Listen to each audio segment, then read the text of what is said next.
Sí? Molt bé.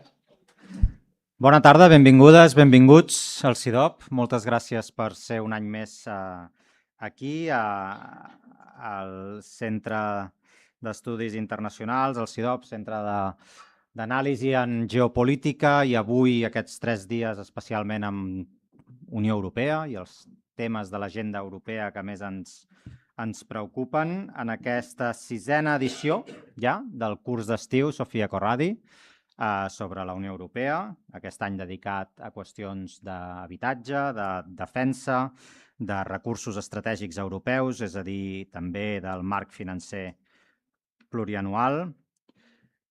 Muchísimas gracias al secretario de Estado por acompañarnos en una ocasión más en este curso de verano. Y ahora, antes de entrar, hacíamos la broma que ya se ha convertido en un participante habitual de nuestro curso, lo cual nos hace muchísima ilusión, porque por supuesto nos bien cubrir otro elemento fundamental del curso, que es Estados miembros y también de España en este sentido, clave para muchas de las cuestiones.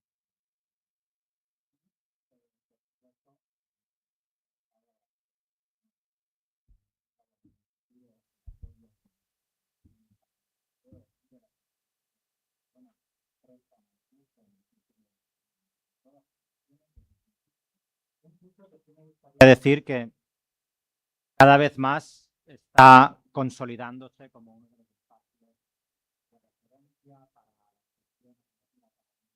para Barcelona, sino también mucho más allá. Y en línea, este año tenemos más de 160 personas que se han registrado en una modalidad y en otra, es decir, en total de 326 personas inscritas en este curso. Una comunidad de participantes que en los últimos años, en esas 6 ediciones, ya suma 1000 personas involucradas en los cursos, en las sucesivas ediciones del curso. Por lo tanto, claramente, yo creo ya una iniciativa que ya ha arrancado, no solo ha arrancado el vuelo, sino que ya vuela sola. Y esto es especialmente importante cuando nos referimos a cuestiones tan centrales para el futuro de la Unión Europea como son las que debatimos aquí. Sabéis perfectamente cuál es la modalidad de este curso. Tenemos participantes que provienen de las instituciones europeas, Parlamento, Comisión Europea, que se mezclan a su vez con expertos y expertas de think tanks, a veces de este think tank de CIDOB y otras veces de otros think tanks europeos para debatir estas cuestiones, con esa vocación dual, una vocación de policy making, ¿no? De acción política, de definición de la agenda, de trabajo legislativo, regulatorio e implementación de las prioridades, y una parte de reflexión de los retos, de las grandes cuestiones de la agenda, que también desde una visión externa al policy making, pues desde la academia y la comunidad de conocimiento, pues también participamos. Y este es el valor del curso, y con esto lo dejo para darle la palabra a Sergi. El valor de este curso, yo creo, es esa combinación, la combinación entre ambas perspectivas, que creo que cada vez cuando recibimos el feedback de todos y todas vosotras sobre el curso, se aprecia en gran cantidad. Así que muchísimas gracias, secretario de Estado, muchísimas gracias por estar aquí de nuevo. Sergi, Manuel, tot vostre. Molt bé, doncs moltes gràcies, Pol, secretari d'Estat, senyores i senyors. Molt bona tarda a tothom. És un plaer donar-vos la benvinguda a aquesta 6a edició del curs d'estiu Sofía Corradi de la Unió Europea. Any rere any, comentava el Pol, aquest curs s'ha anat consolidant com una cita imprescindible per entendre els debats que marcaran el futur d'Europa. O sigui que moltes gràcies a tots els que sou aquí presencialment i també tota la gent que ens segueix online. A més, he de dir que de totes les activitats que organitza l'Oficina del Parlament Europeu a Barcelona on participem, aquesta és una de les que valoro més especialment. I ho és perquè aquest curs ens ofereix una cosa cada vegada més escassa i també més necessària, que és temps i espai per al debat pausat, rigorós i amb esperit crític. I durant 3 dies, i gràcies a un format que comentava el Pol, combina ponències, entrevistes i taules d'anàlisi, tindrem l'oportunitat d'anar més enllà del titular i aprofundir en debats essencials per entendre el present i el futur d'Europa. Això és precisament el que dona valor a aquesta iniciativa, la seva capacitat de generar coneixement, debat públic, de qualitat i espais de trobada oberts a la ciutadania. I per això, Pol, vull agrair-te a tu i al teu equip, així com als companys de l'oficina del Parlament Europeu a Barcelona i de la representació de la Comissió, la feina que feu per fer possible aquesta nova edició d'aquest curs. I també voldria agrair, com no, molt especialment als seus ponents per la seva generositat i disponibilitat i especialment a aquells que es desplacen presencialment i a l'equip tècnic i d'interpretació per fer-ho possible aquestes jornades. O sigui que benvingudes i benvinguts tots i espero que aquest torni a ser un any més una experiència enriquidora i molt profitosa per a tothom. Des de l'altra banda de l'Atlàntic ens arriba una vegada i una altra el mateix missatge de que Europa ha de fer-se càrrec de la seva pròpia seguretat. I en part és cert, perquè si Europa aspira a una autonomia estratègica real, no pot continuar depenent d'una potència exterior que no controla i que, com és natural, actua també segons els seus propis interessos. Europa pot construir una defensa més integrada, més coherent i més eficient. I el repte no és només quan s'hi destina, sinó com s'organitza. Durant anys hem multiplicat estructures, serveis i capacitats gairebé tantes vegades com estats membres som. I la cimera de l'OTAN de la setmana vinent encara tornarà a situar aquesta qüestió al centre del debat transatlàntic. I en aquest context adquireix especial sentit el fet que a finals d'abril, durant la reunió informal de caps d'estat i de govern a Xipre, es plantegés la necessitat de clarificar la resposta de la Unió en el cas d'activació de l'article 42.7 del Tractat de la Unió Europea que estableix l'obligació d'assistència mútua en cas d'agressió externa. És a dir, que la defensa és una nova prioritat europea d'aquesta legislatura, però la pregunta és, i això com es paga? A principis de maig, conjuntament amb el Centre d'Estudis d'Opinió de la Generalitat, la nostra oficina va publicar una enquesta sobre els 40 anys de pertinença a la Unió Europea. I vam aprofitar per preguntar també sobre reptes geopolítics i quines haurien de ser les prioritats també en el pressupost de la Unió Europea, on una mica més de la meitat de les persones entrevistades va assenyalar la crisi de l'habitatge com a principal prioritat, el 53%, que és justament l'altra nova prioritat que ha entrat plenament a l'agenda europea. I per entendre la magnitud del fenomen, entre el 2015 i el 2024, en aquesta dècada, el preu de l'habitatge a la Unió Europea ha augmentat de mitjana un 53%, però amb unes diferències molt significatives entre els estats. Tenim Hongria, on ha pujat més del 200%, Letònia el 135%, Portugal el 124%. Aquests són els que tenim a l'extrem superior. Hi ha països com Finlàndia, un 1,4%, imagineu-vos. A Itàlia, un 11%, i a Xipre, un 12% a la banda inferior. A les grans ciutats, evidentment, aquests increments han estat encara més intensos, associats a processos de gentrificació a gran escala. Què pot fer la Unió Europea en un àmbit on no té competències directes? Doncs complementar l'acció dels estats membres orientant polítiques, coordinant instruments i mobilitzant recursos. Però, novament, la pregunta és, i això com es finança? I la qual cosa ens porta al tercer gran debat, que és el marc financer plurianual o el pressupost de la Unió Europea a llarg termini del 28 al 34. Perquè, en el fons, el dilema és tan simple de formular com difícil de resoldre. Com finançar noves prioritats europees, com la seguretat i la defensa o l'habitatge, sense debilitar les polítiques tradicionals i sense augmentar excessivament la pressió sobre les contribucions nacionals. I aquest és probablement un dels debats polítics principals en els pròxims mesos. I el debat sobre els recursos propis de la Unió guanya més centralitat que mai. Entre les propostes que s'han posat sobre la taula hi trobem noves fonts d'ingressos vinculades, entre d'altres, a les grans plataformes digitals, als serveis de jocs i apostes en línia o a les plusvàlues derivades d'actius cripto. I el darrer Consell Europeu recent de la setmana passada va tenir lloc un nou intercanvi de punts de vista sobre aquest marc financer, sobre aquest futur. L'objectiu és avançar la negociació durant la presidència irlandesa que tot just avui comença. Arribar a un acord abans de finals d'aquest any permetria aprovar els acords legislatius durant l'any vinent i garantir el nou pressupost pugui entrar en vigor sense interrupcions l'1 de gener del 28. Però això en un context que és especialment sensible perquè, recordem, 2027 serà un any superelectoral a Europa, perquè almenys hi haurà eleccions legislatives o presidencials a 4 dels 5 principals estats membres. I, en definitiva, darrere el debat pressupostari hi ha una pregunta de fons, que és quina Europa volem i, sobretot, de quins recursos la volem dotar. I de tot això, de defensa, d'habitatge i de pressupost, tindrem ocasió de reflexionar i de debatre al llarg d'aquests 3 dies amb els nostres ponents. Demà, i per acabar, voldria destacar també la participació presencial de 2 d'aquests ponents del Parlament Europeu en aquesta 6a edició. Demà ens acompanyarà com a ponent principal l'eurodiputat Rijo Terres, que és vicepresident de la Comissió de Seguretat i Defensa del Parlament Europeu i excomandant de les Forces Armades d'Estònia.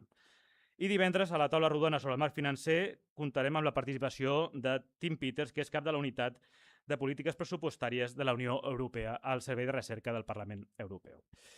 I, finalment, voldria recordar la persona que dona nom a aquest curs, la professora Sofía Corradi, perquè el mes d'octubre de l'any passat ens va deixar als 91 anys, però el seu llegat continua més viu que mai. Aquest 2026 commemorem els 40 anys de l'adhesió d'Espanya i Portugal a la Unió Europea i l'any vinent commemorarem els 40 anys del programa Erasmus, un programa que ha canviat la vida de més de 18 milions d'europeus.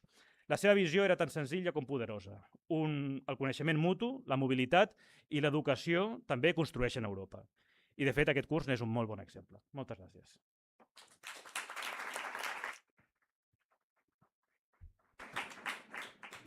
Bona tarda a tothom. Un plaer ser avui aquí per la 6a edició del curs d'estiu Sofia Corradi sobre la UE, una enhorabona col·lectiva. Aquest esdeveniment, aquestes jornades i el seu èxit no serien possibles sense la dedicació d'un equip, o en aquest cas 3 equips compromesos, el del CIDOB, el del Parlament Europeu, el de la Comissió Europea, i voldria mencionar-los. Segurament n'oblidaré alguns, però l'Hèctor, que està aquí amb nosaltres, a més, evidentment, del lideratge del Pol, la Cristina, l'Ester, la Júlia, amb el Sergi, l'Oriol i el Jordi, i el meu equip, el Josh, i una menció especial per la Laura, que han treballat tots plegats per fer realitat aquestes jornades de primer nivell any rere any. Enguany tenim un programa de luxe que reflecteix la centralitat política de les institucions europees i la qualitat de les xarxes d'excel·lència del CIDOB, i m'alegro també que el secretari d'Estat, Sant Pedro, estimat Fernando, ens faci l'honor un cop més d'aquesta obertura. En un moment en què, com s'ha dit abans, estem celebrant els 40 anys del camí compartit entre Espanya i la Unió Europea, amb uns reptes majúsculs que abordarem aquí avui en els 2 pròxims dies: habitatge, defensa i el marc financer plurianual. Són desafiaments existencials i molt entrellaçats de la nostra resiliència social, resiliència econòmica, resiliència tecnològica, resiliència financera, resiliència geopolítica. Y no sé si se acuerda Fernando, bueno, creo que sí, porque me lo mencionó hace muy poco, el primer informe de prospectiva estratégica que hicimos en el año 2020, si no me equivoco, precisamente era sobre la resiliencia. No sabíamos ben bé, como es diría en catalán, dónde íbamos con este informe, con esta resiliencia, y de hecho el informe del año pasado, el último informe sobre prospectiva estratégica, también ha vuelto al tema de la resiliencia. Lo llaman desde la Comisión, o lo llamamos desde la Comisión Resiliencia 2.0. Y es interesante porque yo creo que las enseñances, les lliçons aquí són que no es pot només mirar com superar les crisis, i són moltes que estem travessant, sinó que hem de poder, i espero que és el que es farà aquí avui, demà i demà passat, és mirar molt més enllà, a llarg termini, quines són les propostes i trajectòries que podem tenir per nosaltres la Comissió al 2040, que és l'últim informe. Per què ho dic això? Perquè les crisis que travessem no ens poden fer oblidar la nostra perspectiva de canvi a llarg termini, de transformació i de reinventar la nostra Unió Europea. I crec que tot el que es farà aquí serà útil des d'aquest punt de vista, tot el que es presentarà, que es discutirà, que s'hablarà, els debats, els diàlegs, ens ajudaran des de les institucions a veure amb més claretat i també més audaç el que podem fer per assolir objectius de llarg termini. Amb dos àmbits que jo crec que són cabdals per nosaltres com a Unió Europea i com a Comissió, la consolidació concomitant de la competitivitat econòmica i l'autonomia estratègica i també la protecció del nostre model social o model o estat de benestar, alhora que hem de protegir la nostra democràcia i l'estat de dret. Tenim feina per endavant. Avui s'obrirà aquest espai de reflexió que hauria permetre'ns ser més audaços, però també més prospectius a l'hora de traçar el camí a seguir. Perquè encara que sembli un privilegi, és molt necessari parar-se i a pensar i preguntar-se quina és la nostra ambició, què volem construir tot plegats a llarg termini i més enllà de les crisis que travessem, què volem en termes d'habitatge. Tenim el privilegi avui de tenir amb nosaltres el Gabor Nagy de la Housing Task Force de la Comissió Europea, que ens ho explicarà. També demà la pregunta de la defensa europea, amb quina ambició a curt, mig i llarg termini, amb el Rijo Terras, com ha dit abans el Sergi, vicepresident del Parlament, i per fi uns recursos estratègics i un pressupost per afrontar quins reptes i com en aquesta dècada i la primera meitat de la propera. Tindrem també la gran sort d'escoltar entre d'altres el Michael Erhardt, que és director del Servei Financer Central de la Comisión Europea. Pero hoy tenemos ante todo el privilegio de tener con nosotros una vez más al secretario de Estado en la apertura y por eso no quiero alargarme más. Por lo tanto, me queda por decir que comience el curso de verano Sofía Corradi 2026 y que sobre todo lo disfrutéis al máximo. Gracias.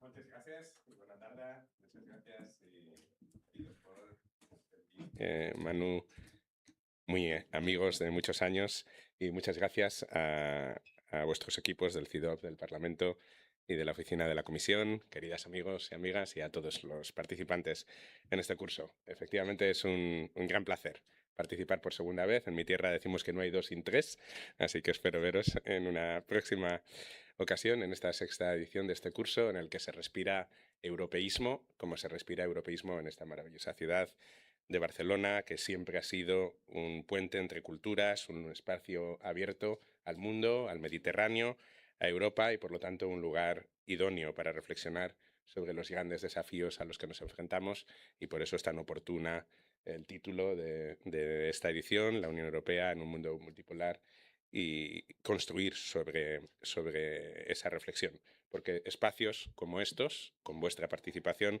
resultan hoy indispensables, porque vivimos un momento en el que pensar y defender el proyecto europeo es más importante que nunca, en un momento en el que los valores sobre los que están construidos están siendo particularmente desafiados desde dentro y desde fuera de nuestras fronteras.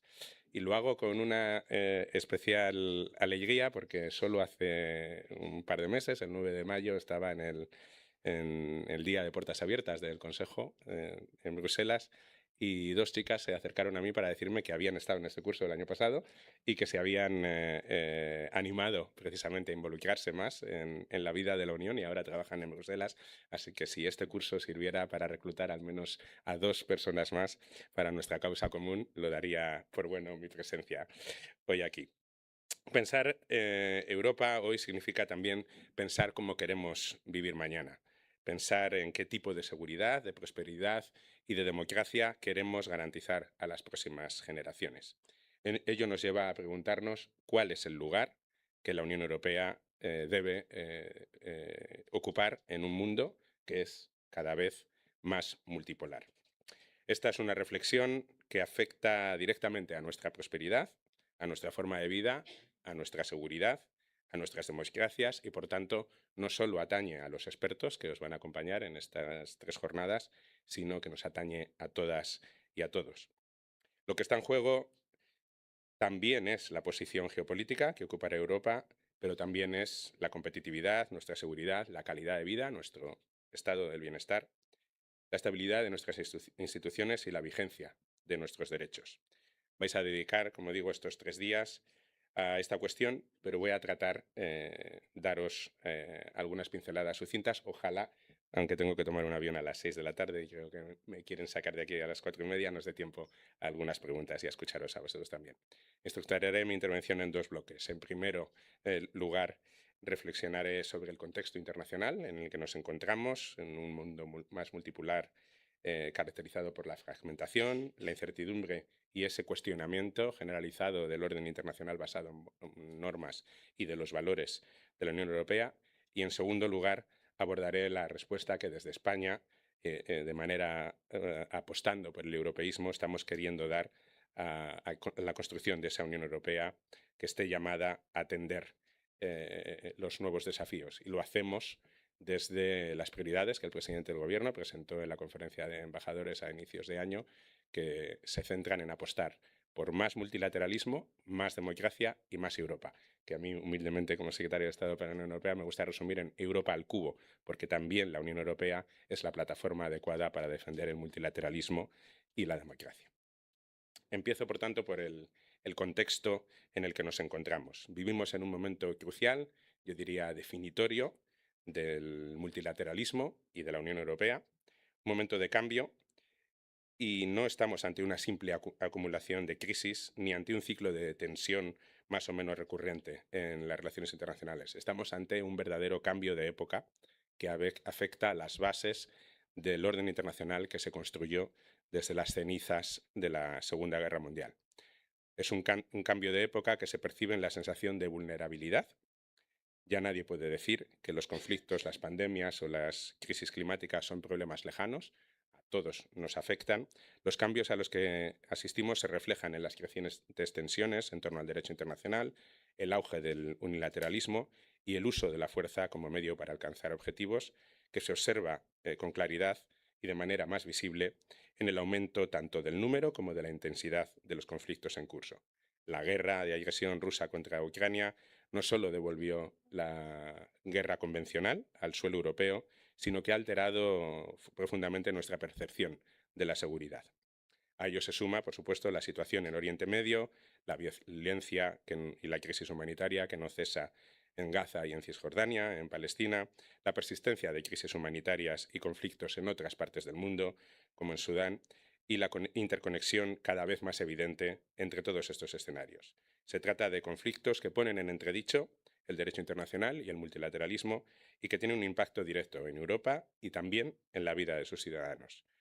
Decía que la interconexión de estos conflictos también significa que ningún país puede considerarse aislado, y porque lo que ocurre en una región repercute en la seguridad, la economía y la estabilidad política de otras. Lo estamos viendo con la crisis de Irán, el impacto que ha tenido sobre los precios y a través de los precios energéticos en el resto de los precios en toda la Unión Europea y en todo el mundo.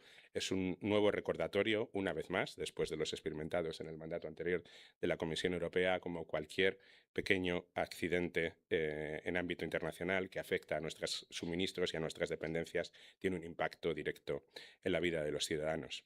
Se ha visto, por tanto, que las guerras no solo se saldan con un número inasumible de civiles y muertos, niños y niñas, mujeres, hambre, frío y destrucción, sino con repercusiones que nos llegan a todos y a todas. En materia energética, decía, nuestra dependencia de los combustibles fósiles, de los fertilizantes o incluso en algo tan básico como darnos cuenta que Ucrania era un gran abastecedor de grano para frenar las hambrunas en África o que tenía un efecto en las cadenas de suministro también en Europa. Se manifiesta, por tanto, en la factura de la luz, en el coste de llenar el depósito de nuestros coches, en el coste de los fertilizantes o en el precio de todos los alimentos en los supermercados. Vayamos entonces a abordar cómo queremos abordar esta situación desde el punto de vista de España, desde la Unión Europea, apostando por más multilateralismo, más democracia y más Europa. Tal y como ha advertido el ministro Álvarez, la alternativa al derecho internacional, a la Carta de Naciones Unidas y a la paz, es el caos. Es el caos, es la ley del más fuerte y la violencia. Y esa no es una alternativa, por lo tanto. Así que no estamos en una disquisición de si queremos este orden internacional u otro. La alternativa no es orden y es un escenario en el que los más vulnerables están más expuestos ante la ley del más fuerte. Así que Europa no solo tiene claro un interés en defender el orden internacional, sino también es que tiene la responsabilidad de hacerlo. De luego, para mí, como un humilde funcionario de la Comisión Europea en excedencia, esa defensa estricta del cumplimiento estricto de la legalidad internacional y de los derechos humanos no es una opción, ni siquiera es una decisión política, es una obligación que emana de los tratados y también de la jurisprudencia del Tribunal de Justicia de la Unión Europea. Ese orden, basado en normas compartidas, en instituciones multilaterales y en la búsqueda de soluciones cooperativas, ha sido durante décadas el factor esencial de estabilidad y de progreso sobre el que han crecido nuestras democracias. Ha permitido reducir conflictos, fomentar el desarrollo y generar un marco de previsibilidad en relaciones entre Estados. Y ese es el orden que hoy está siendo desafiado. Asistimos a un cuestionamiento progresivo de las instituciones multilaterales, a ataques directos contra organismos internacionales y a la Unión Europea y a una creciente tendencia a sustituir la cooperación por la confrontación. Y a esta realidad, España apuesta por más multilateralismo, o dicho de otro modo, un internacionalismo sensato. Se trata de dar respuesta al avance de una política de bloques y esferas de influencia que fragmenta la cooperación internacional y convierte la interdependencia en competencia. Ese internacionalismo sensato que defendemos desde España implica combinar principios y pragmatismo, defensa del derecho internacional y los derechos humanos en todos los escenarios, pero hacerlo con una estrategia que tenga en cuenta la nueva realidad. Es evidente en este contexto que ningún país por sí solo puede abordar los desafíos globales y, por lo tanto, debiera ser también evidente que la fragmentación o el apostar por la división nos hace más débiles.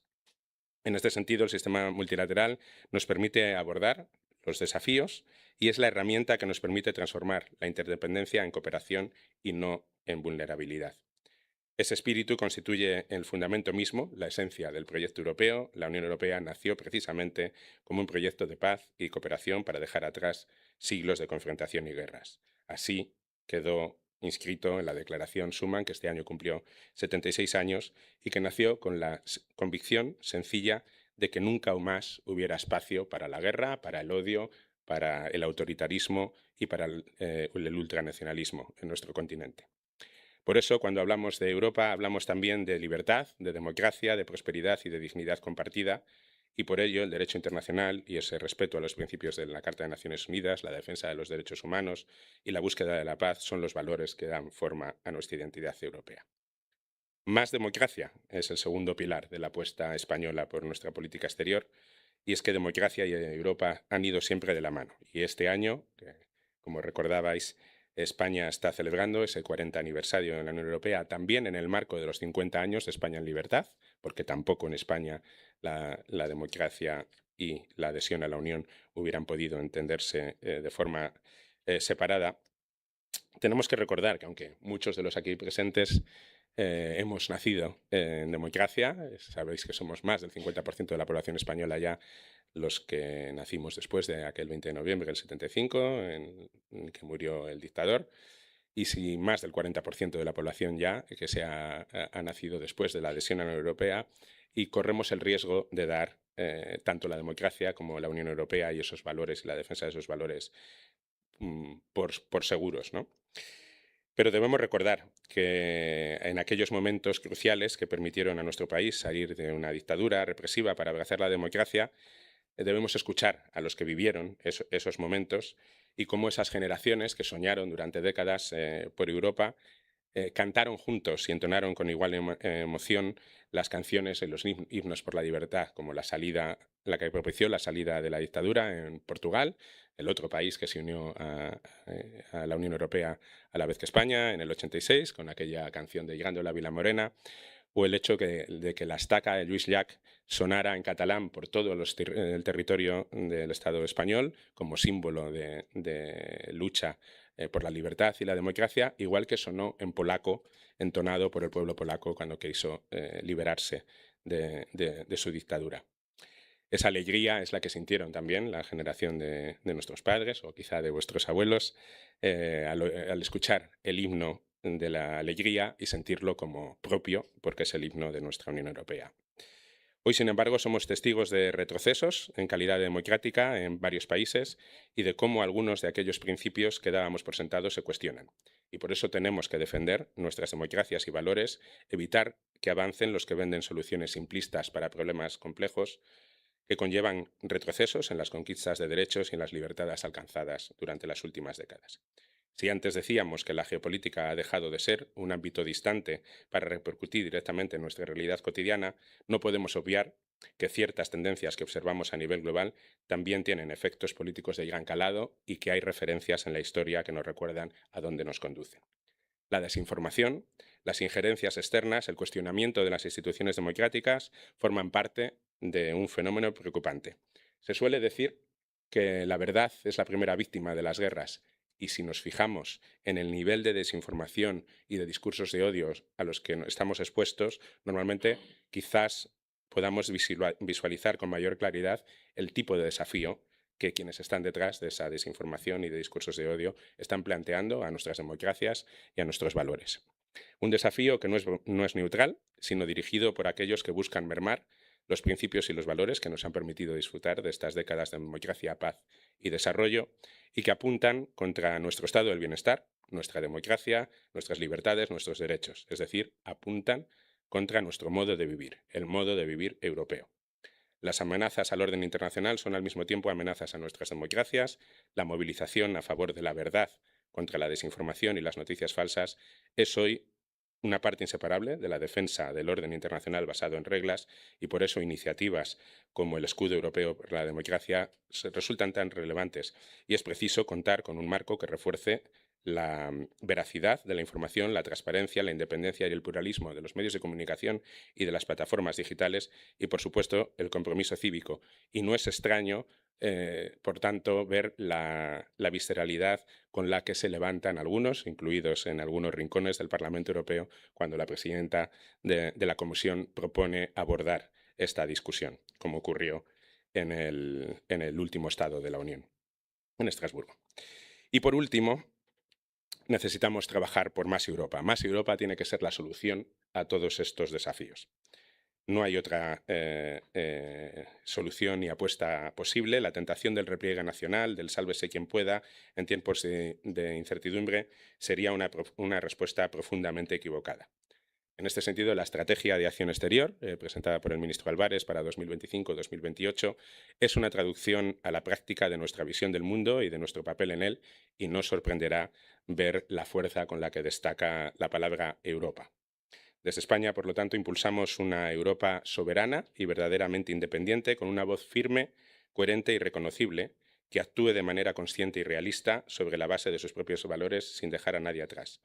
Una Europa soberana e independiente no es una Europa aislada, sino una Europa capaz de abrirse, de decidir por sí misma y de cooperar desde la autonomía y sus propios valores. Los valores que están en el artículo 2 del Tratado de Lisboa y en la Carta de Derechos Fundamentales, como la dignidad humana, la libertad, la democracia, la igualdad, el Estado de Derecho y, por supuesto, los derechos humanos. Y en este año que estamos celebrando ese 40 aniversario de la adhesión, debemos recordar que España encontró en Europa ese marco de estabilidad, de modernización, de progreso y de democracia que anhelaba durante décadas, y Europa también encontró en España un socio comprometido, una voz que ha contribuido a fortalecer el proyecto común, una historia de éxito para España, colectivo, en un proyecto de éxito como la Unión Europea. Y siempre me gusta resumir que desde nuestra entrada los españoles vivimos más, vivimos mejor, pesamos más en Europa y en el mundo y además lo sabemos. Vivimos más, los indicadores lo muestran claramente y es solo una expresión de los resultados de nuestro estado de bienestar. La esperanza de vida en España ha crecido 11 años desde el inicio de la transición. Vivimos mejor, porque nuestro país se ha transformado significativamente a todos los niveles, a niveles democráticos, el fortalecimiento de nuestras instituciones, nuestros servicios públicos y nuestro estado de bienestar. Pesamos más en Europa y en el mundo. Y digo que lo sabemos porque los eurobarómetros que regularmente presenta la Oficina del Parlamento Europeo indican que el 70% de los españoles manifiestan sentirse vinculados al proyecto europeo y el 76% de los españoles, aún más, creen que España se ha beneficiado significativamente de la Unión Europea. Pero en este periodo en el que nos hemos beneficiado de esta transformación de España en la Unión Europea, España también ha contribuido a cambiar significativamente y a fortalecer el proyecto europeo. Y quiero subrayar algunos de los ámbitos en el que me parecen de especial relevancia para el futuro. En primer lugar, ya me refería a ello implícitamente al hablar del multilateralismo, la política exterior. España defiende con fuerza que la Unión Europea tiene que estar unida, anclada en los tratados, apostando por el multilateralismo y defendiendo el derecho internacional y los derechos humanos en todos los escenarios con la misma fuerza, sin dobles raseros. En Ucrania, cuando hablamos de violaciones de derechos humanos, cuando hablamos de agresiones contra la población civil, cuando hablamos de la agresión y de las violaciones y de la falta de respeto a la integridad territorial de un país, pero lo mismo ocurre cuando se trata de defender la legalidad internacional, por supuesto en Palestina o en Sudán o en cualquier otro lugar del mundo, en contra de intervenciones militares unilaterales sin el apoyo del Consejo de Seguridad de Naciones Unidas. Y esto nos hace, además de ser coherentes, en esa coherencia está la credibilidad de la Unión Europea, la credibilidad que nos van a reclamar nuestros socios, el sur global, cuando necesitemos explicarlos por qué tomamos una posición u otra en unos escenarios, y nos hacen más débiles cuando no somos capaces de defender el mismo discurso cuando se trata de una intervención unilateral en Irán o en Venezuela y, sin embargo, tenemos que reaccionar precipitadamente para defender amenazas a la integridad territorial de un país europeo como Dinamarca. En segundo lugar, liderando un modelo económico sostenible y justo, como es el que está liderando España durante los últimos 8 años. Sabéis que en los últimos 8 años España ha crecido alrededor del doble que Italia o que Francia y más de 10 veces lo que ha crecido Alemania. Lo ha hecho, además, subiendo los salarios mínimos un 66%, creando 3,5 millones de puestos de trabajo, absorbiendo 2 millones de migrantes, reduciendo el paro un 40% y situando el empleo en máximos históricos, más de 22,3 millones de cotizantes a la Seguridad Social, más empleo estable que nunca y mínimos históricos de desempleo, de desigualdad y de pobreza. Un modelo que pensamos que es el adecuado, basado precisamente en los valores europeos y que además apuesta por la sostenibilidad del sistema, y no es extraño que esas inversiones que han estado muy vinculadas con el plan de recuperación, por supuesto, hayan contribuido a que la participación de las energías renovables haya crecido del 39% a casi el 60% en solo estos 8 años, situándonos entre uno de los países con los precios más accesibles para la electricidad y demostrando, por tanto, que la apuesta por las energías renovables no solo nos hace menos dependientes de los combustibles fósiles y de otros países menos fiables, sino que contribuye a estimular la competitividad de nuestra economía. En tercer lugar, defendiendo un presupuesto ambicioso. Lo vais a tratar en la última jornada, y es que todas las palabras de nuestros líderes, recordando lo importante que es apostar por los desafíos a los que se enfrenta la Unión Europea, estarían vacías si no somos capaces de dotar las políticas de la Unión del nivel de ambición necesaria. Por eso no hay otro país como España que haya apostado por un nivel mayor de ambición para el futuro presupuesto europeo. Desde España defendemos que se situara en el 2% de la renta nacional bruta de la Unión, y lo hacemos apostando por la financiación conjunta de lo que llamamos bienes públicos europeos, que por supuesto que es la seguridad y la defensa, pero lo tiene que ser también la triple transición, verde, digital y social, porque no son menores desafíos los que plantean estas transiciones que los que nos plantea la situación de seguridad, y tenemos que mantener, porque tiene también mucha relevancia para nuestra competitividad, las políticas que están basadas en los tratados, como es la política de cohesión o la política agrícola común. Pero sobre todo, también necesitamos más Europa a la hora de defender cómo llegamos a ese nivel de ambición. Lo mencionaba Sergi también. Los recursos propios tienen que jugar un papel. El Parlamento Europeo ha hecho un papel muy relevante, incluyendo en sus propuestas algunos de ellos que ha mencionado Sergi, pero inevitablemente, teniendo en cuenta que los recursos propios no anticipamos que vayan a poder cubrir completamente ese gap, ese salto que necesitamos en términos de ambición, vamos a tener que considerar el repago gradual de la deuda del plan de recuperación y, por supuesto, la emisión de nueva deuda conjunta, porque sería muy difícil también explicar a los ciudadanos que recurrimos a la deuda conjunta cuando la necesitamos para enfrentar un shock externo como fue la pandemia, que lo hemos vuelto a necesitar para apoyar a Ucrania con ese préstamo de 90.000 millones de euros y, sin embargo, no lo vamos a hacer para abordar los desafíos del futuro cuando precisamente el resto de países de la Unión Europea están en una situación de crecimiento económico mucho más frágil que España y, por lo tanto, hacer ese tipo de inversiones de futuro se justifica más que nunca económicamente, además de contribuir a crear un activo seguro alrededor del euro, lo cual es muy importante para la economía de la Unión Europea.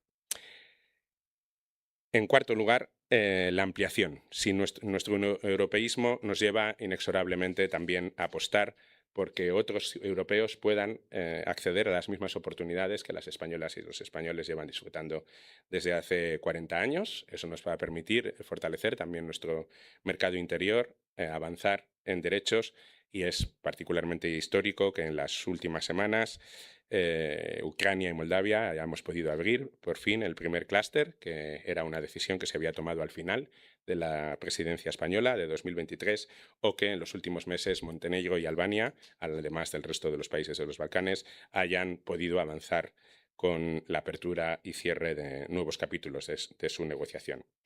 Desde luego, también es muy simbólico en términos del atractivo del proyecto europeo poder mostrar claramente que Europa está mucho más cerca de sumar nuevos estrados, un 28º, 29º o 30 miembro de la Unión Europea, mucho más cerca que lo que otras potencias internacionales puedan sumar nuevos estados. Y finalmente, mayor integración en sentido amplio, porque la ampliación es una parte del crecimiento del proyecto europeo, pero el proyecto europeo también debe seguir creciendo hacia adentro. Y esto es determinante para avanzar en esa soberanía e independencia de la Unión Europea. Por eso, a la vez que avanzamos en ampliación, tenemos que ser ambiciosos en el nuevo impulso del proyecto europeo. Tenemos que avanzar en las reformas internas de nuestra gobernanza para estar preparados para esa ampliación, pero debemos también reforzar nuestra autonomía y una integración más profunda. Y eso significa también más seguridad y defensa, más Europa en ámbitos de seguridad y defensa. Le vais a dedicar mañana tiempo. Entiendo que tenga financiación europea y que integre mejor nuestras industrias de defensa y acompañe la creación de un ejército europeo, que es un debate que ya estuvo en los inicios de la Unión Europea y que España abraza con decisión, porque no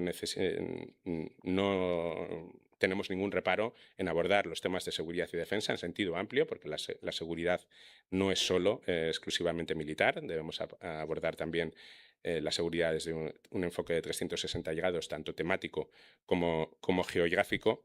Pero también en términos militares creemos que España no puede recibir lecciones. Desde luego, cuando el presupuesto de defensa y de seguridad en España se ha triplicado en los últimos 8 años, situándose en 34.000 millones de euros anuales, que es el equivalente a 13 Estados miembros de la OTAN en su conjunto, y cuando tenemos desplegados alrededor de 2.500 soldados en el flanco este defendiendo a nuestros aliados en el Báltico, en Rumanía o en Eslovaquia. Pero esta soberanía y esta mayor integración también requiere, como resume el presidente del Gobierno, apostar por crecer más hacia adentro al mismo tiempo que nos abrimos más hacia afuera. Esto significa reducir las barreras del mercado interior, extender el mercado interior a aquellos sectores que nacieron amputados inicialmente, como Letta y Draghi identifican: el sector de las telecomunicaciones, el sector de los servicios financieros, el sector energético y el sector de la seguridad y la defensa, y reducir esas barreras que son mucho mayores y suponen un coste para nuestras empresas mucho mayor al cual cualquier arancel que pueda plantearnos otra potencia comercial. Por eso apostamos por lograr una mayor competitividad, apostando por esa triple transición verde, digital y social, creando un mercado único para los capitales europeos, completando esa unión de ahorros e inversiones que permita que el ahorro europeo se quede en la Unión Europea y pueda servir para financiar nuestros proyectos y nuestra innovación, y creando también un mercado digital para garantizar que estamos libres de dependencias y de coerción. También apostamos, decía, por abrirnos más al exterior, estrechando nuestras relaciones con nuestros socios comerciales, pues, con socios fiables. Muy particularmente desde España apostamos por estrechar las relaciones con Latinoamérica y, por lo tanto, celebramos esos acuerdos con México o con Mercosur, que ya están en vigor desde el 1 de mayo, pero también los que están en el pipeline, como la India y Sudáfrica. Me dicen que debo ir acabando, debemos seguir preservando un modelo social que nos proteja ante los conflictos y amenazas, y por eso necesitamos reforzar el Plan Europeo de Derechos Sociales y apostar por los derechos laborales, España lo está haciendo, por los derechos sociales, por la igualdad de género, la diversidad. Ayer participaba en un acto del orgullo en Madrid, y era particularmente emocionante dónde estaba España hace 50 y 40 años y dónde estamos hoy como referentes a la cabeza de reconocimiento de derechos LGTBI+. En Europa hemos conseguido, como he dicho muchas veces en mis intervenciones en los últimos meses para celebrar los 40 años, alguien dijo en la transición que a España no le iba a conocer ni la madre que la parió, y eso efectivamente ha ocurrido, pero necesitamos seguir trabajando en esa dirección frente a quienes apelan a la división, erosionan nuestra calidad democrática y ponen en riesgo nuestros derechos. Y eso va a requerir apostar por fortalecer el pilar social, y por eso es tan importante que hayamos incluido la vivienda como una prioridad de la Comisión Europea, y le vais a dedicar hoy varias sesiones, y el hecho de que esta prioridad se pueda abordar también en europeo. Concluyo. Como decía, vivimos un momento decisivo, un momento en el que el mundo se transforma y está cambiando a una velocidad de vértigo, pero es también un momento de oportunidad. Siempre se dice que Europa crece en las crisis, así fue durante el último mandato, y por eso hoy la respuesta a todas estas preguntas solo puede ser más Europa en este mundo multipolar en el que Europa sigue siendo nuestro mejor instrumento para garantizar la paz, la democracia y el progreso. En este momento, defender y fortalecer Europa es más que nunca una obligación, y estoy seguro que Europa y todos nosotros cuentan con todas y todos vosotros, espero que más, después de este curso, en este empeño, y espero que tras las reflexiones de estos 3 días todos salgamos más preparados y más motivados para avanzar juntos. Muchas gracias.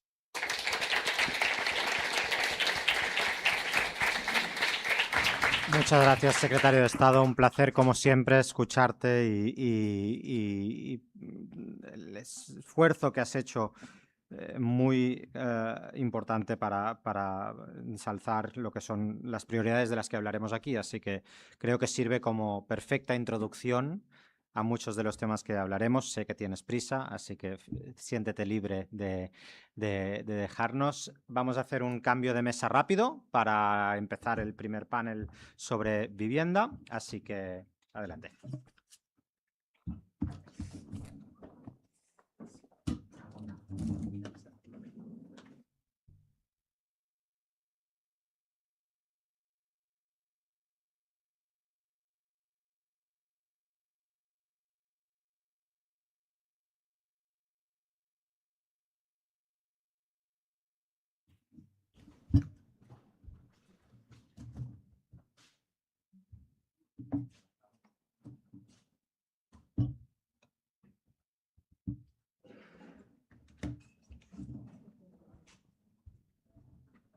Okay.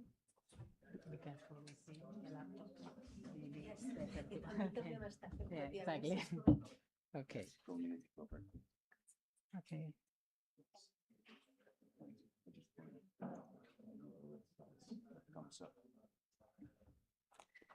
Okay, so thank you. Good afternoon to everybody. Let me introduce our keynote speaker, Mr. Gabor Neji, Assistant to the Deputy Director General Task Force Housing, DG ENER, European Commission. Welcome, Gabor, and please go ahead with your presentation. Thank you very much. I was very pleased to hear all this words from the State Secretary, because many of those points that he mentioned are the values that why I joined the European Commission 16 years ago, and I continue believing in making Europe a better place and better democracies.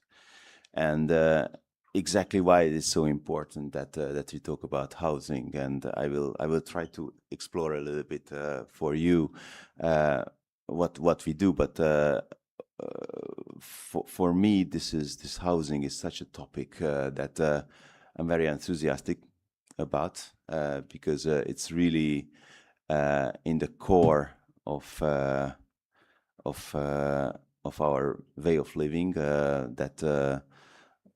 that we believe that we can do better, we can do more, and we can do a lot for European people. This is a topic, housing, which emerged in the recent years, but I will discuss, and we will discuss a little bit deeper, that actually it's not something that is very new. It's very new at European level, because the principle of subsidiarity, which means that you have to tackle the problem at the level which is the most effective to tackle.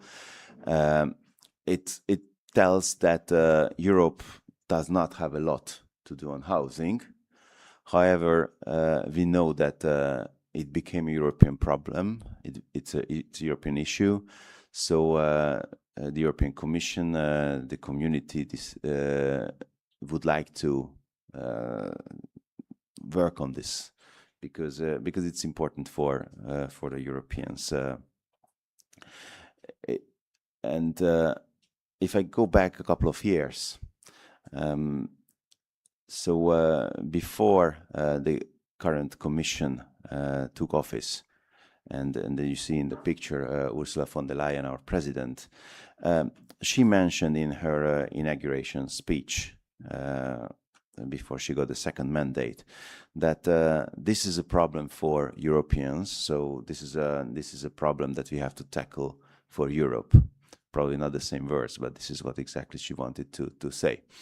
And to go back a little bit even further, or in the past, the real trigger was that, as it was mentioned just before me, that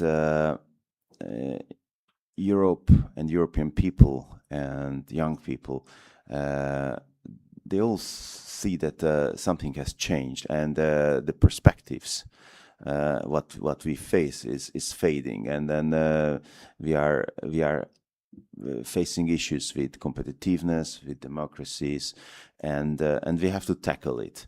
And then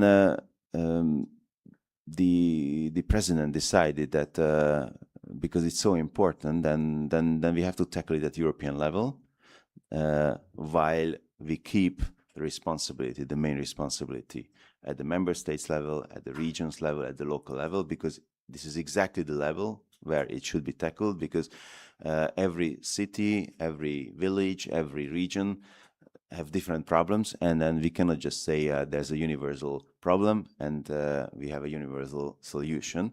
But what we believe is that putting housing on the agenda of the European Union, there's a momentum at the moment that we are able to discuss at high enough level that draws the attention of all the decision makers. And actually it helps to share the information, to share the knowledge, to share the practices, the best practices, the good practices, and actually the wrong practices, the bad practices that the different authorities have seen, have carried out, in order to learn from each other and in order to exchange the knowledge and make it better. And it's not only the European Commission that at European level would like to tackle, but I mentioned the European Parliament, the European Council as well, so the two other main institutions that work together with the Commission, or we work all together at European level. The European Parliament also put it on the high on the agenda, because they created a special committee a bit more than 1 year ago. They worked on a special report which goes through the different issues that they see, and also we have a mandate from the European Council, so the leaders of the European countries, that we have to work together, and we have to find the best way how European politics can help the member states, the regions, and the local authorities to make it better. And in the next slide, you see in the next slides you will see a couple of snapshots that I wanted to highlight the situation by. The slide you see is the one that we had a public consultation when we were working on the European Affordable Housing Plan last year, and we tried to understand what are the key problems, what are the key triggers that affects the life of European people. And then you see lack of affordable housing in cities and towns and suburbs. That was the highest. So this means that this is exactly the topic that you, me, many people are worried about, because it's such a fundamental. Oops. Electricity. We don't know.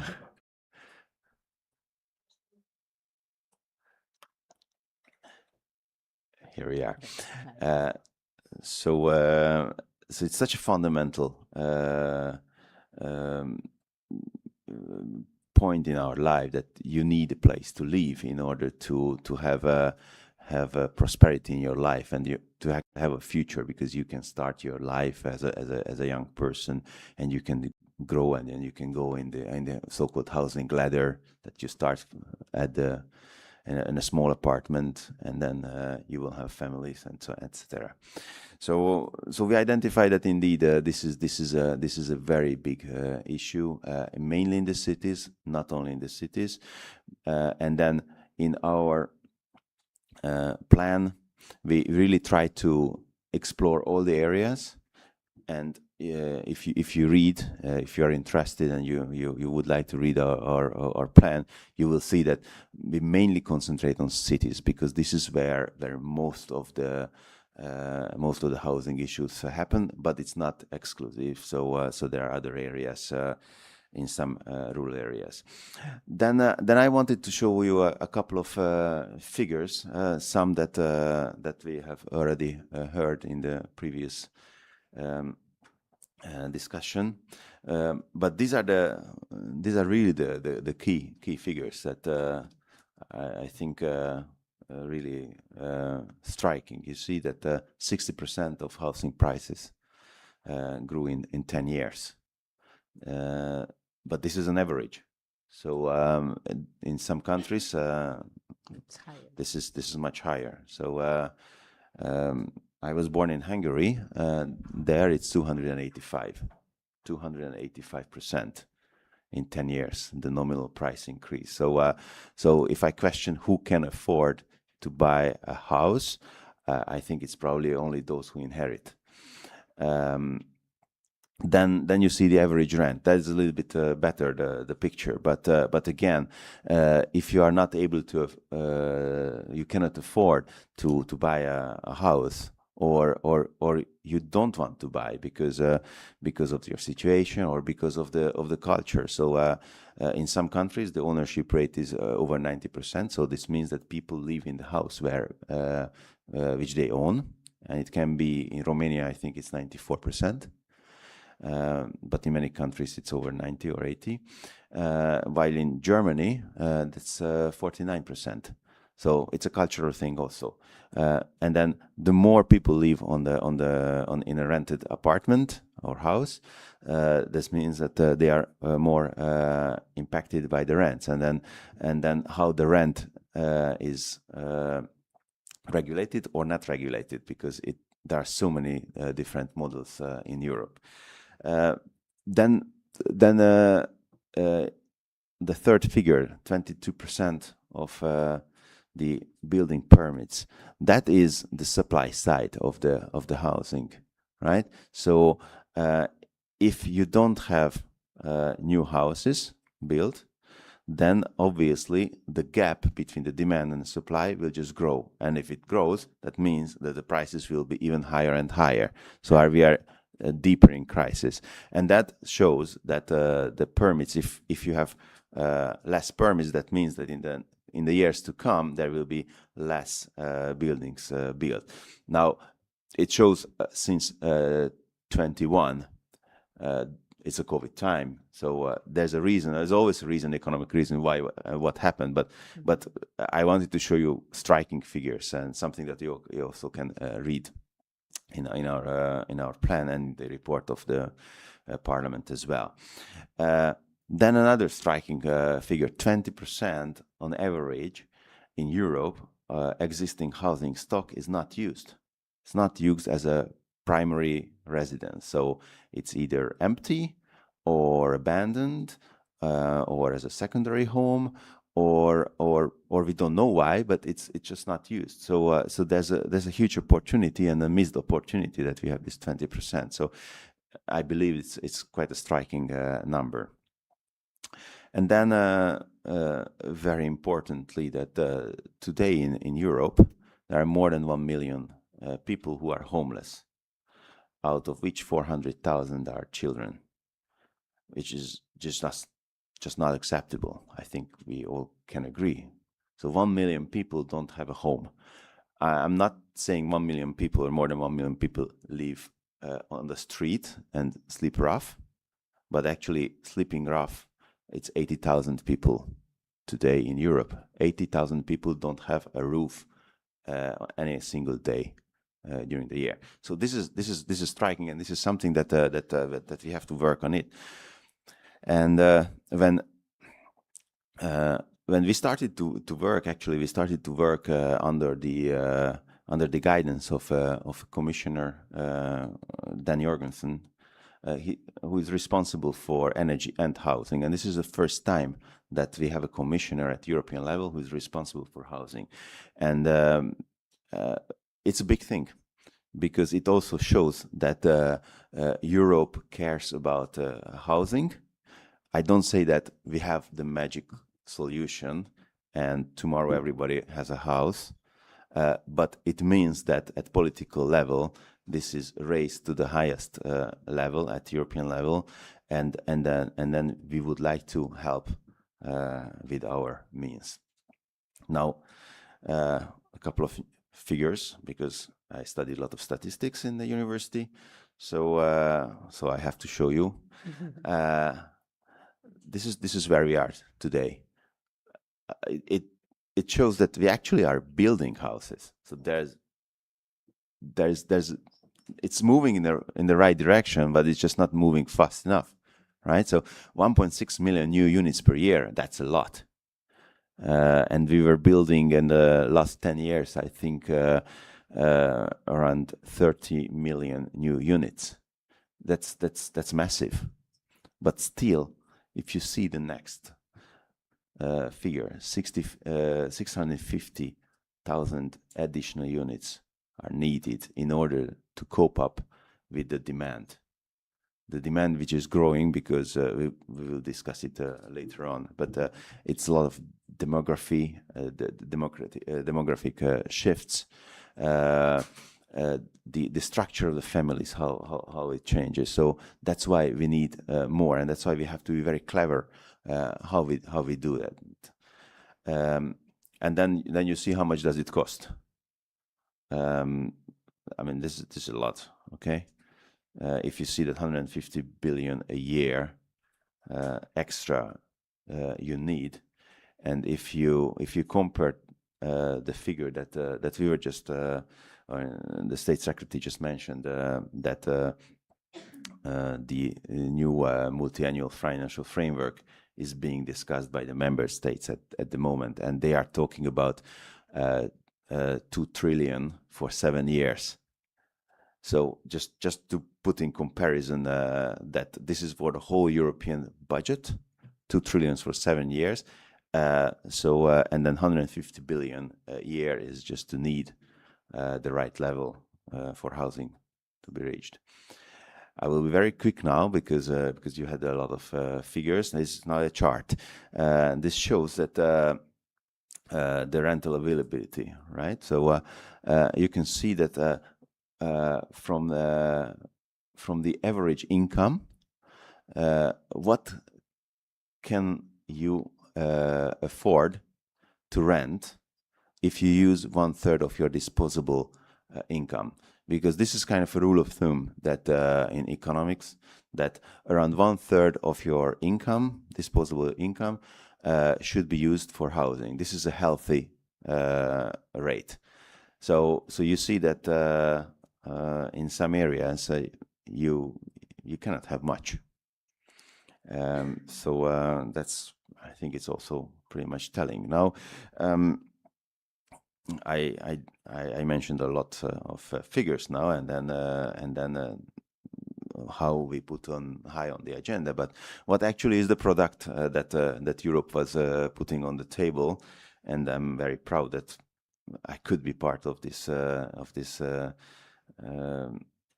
game because it's very close to my heart. It's really something that I believe we can bring something good for European citizens. So last year, after a whole year of work and then long consultation and working at the different levels, trying to understand what are all those triggers and what are the different options that could help, and what way we should at European level help the European citizens, the member states, regions, and local authorities. Because again, this is not the European Union, it's not the European Commission who will be able to solve, who will have most of the resources, but we have to help those who are able to do that. And these are national and regional and local levels. So what we did last December, we put on the table, I mean, the Commission, officially it's called the Commission, adopted a plan, a communication, which is a document that goes into the details of the different aspects and provides not only the background, but also what we at European level, together with the other actors, we would like to do. And then I will go into the details, but we have basically 10 groups of actions, and we went through all the demand side and the supply side to see what we believe we should do in order that we put the movements in the right direction. And then you also see the other 3 circles because it's not just the one-off paper and everybody's happy and sleeping well, but we also work with the other services within the European Commission. One is the stated rules that we had to revise. It's very important because this is a way how member states and regions can do it easier to help building affordable, not only social but affordable housing. Because until now, it was a constraint. So if you wanted to build a social house, that was okay because it was really a social matter. But once you are a little bit higher in price, which means that we are at affordable, we call it affordable level, then there was a very burdensome procedure that you have to notify the European Commission, stated rules apply, you have to explain. So it was basically impossible to do a little bit more expensive buildings than just social housing. Now there are new rules that are in place, and that we believe we can help to do less red tape and certainly faster implementation. Then we have another one which is on the supply side. This is the construction strategy. I will not go into the details at the moment. That basically it's all the cost part to tackle, because the cost of building is skyrocketing for many reasons. It's not only the inflation. There's a lot. There are not enough people to work. There are scarce minerals, cement, whatever you need. So obviously, once something is scarce, price go up, and then you are not able to build that at a lower price. So we go through the European legislation and through this European strategy for housing construction. We would like to change some of the European rules, regulations and directives that help the member state to do it easier, better, and cheaper. And then we have the European Bauhaus, the European Bauhaus. This is a concept that in a nutshell tells that when you build something, you not only build a building and then you have a big concrete building and everybody's happy, but actually it's not happy, because you build the communities, and what you build, it has to be something that has the function, but also it helps the people who will live.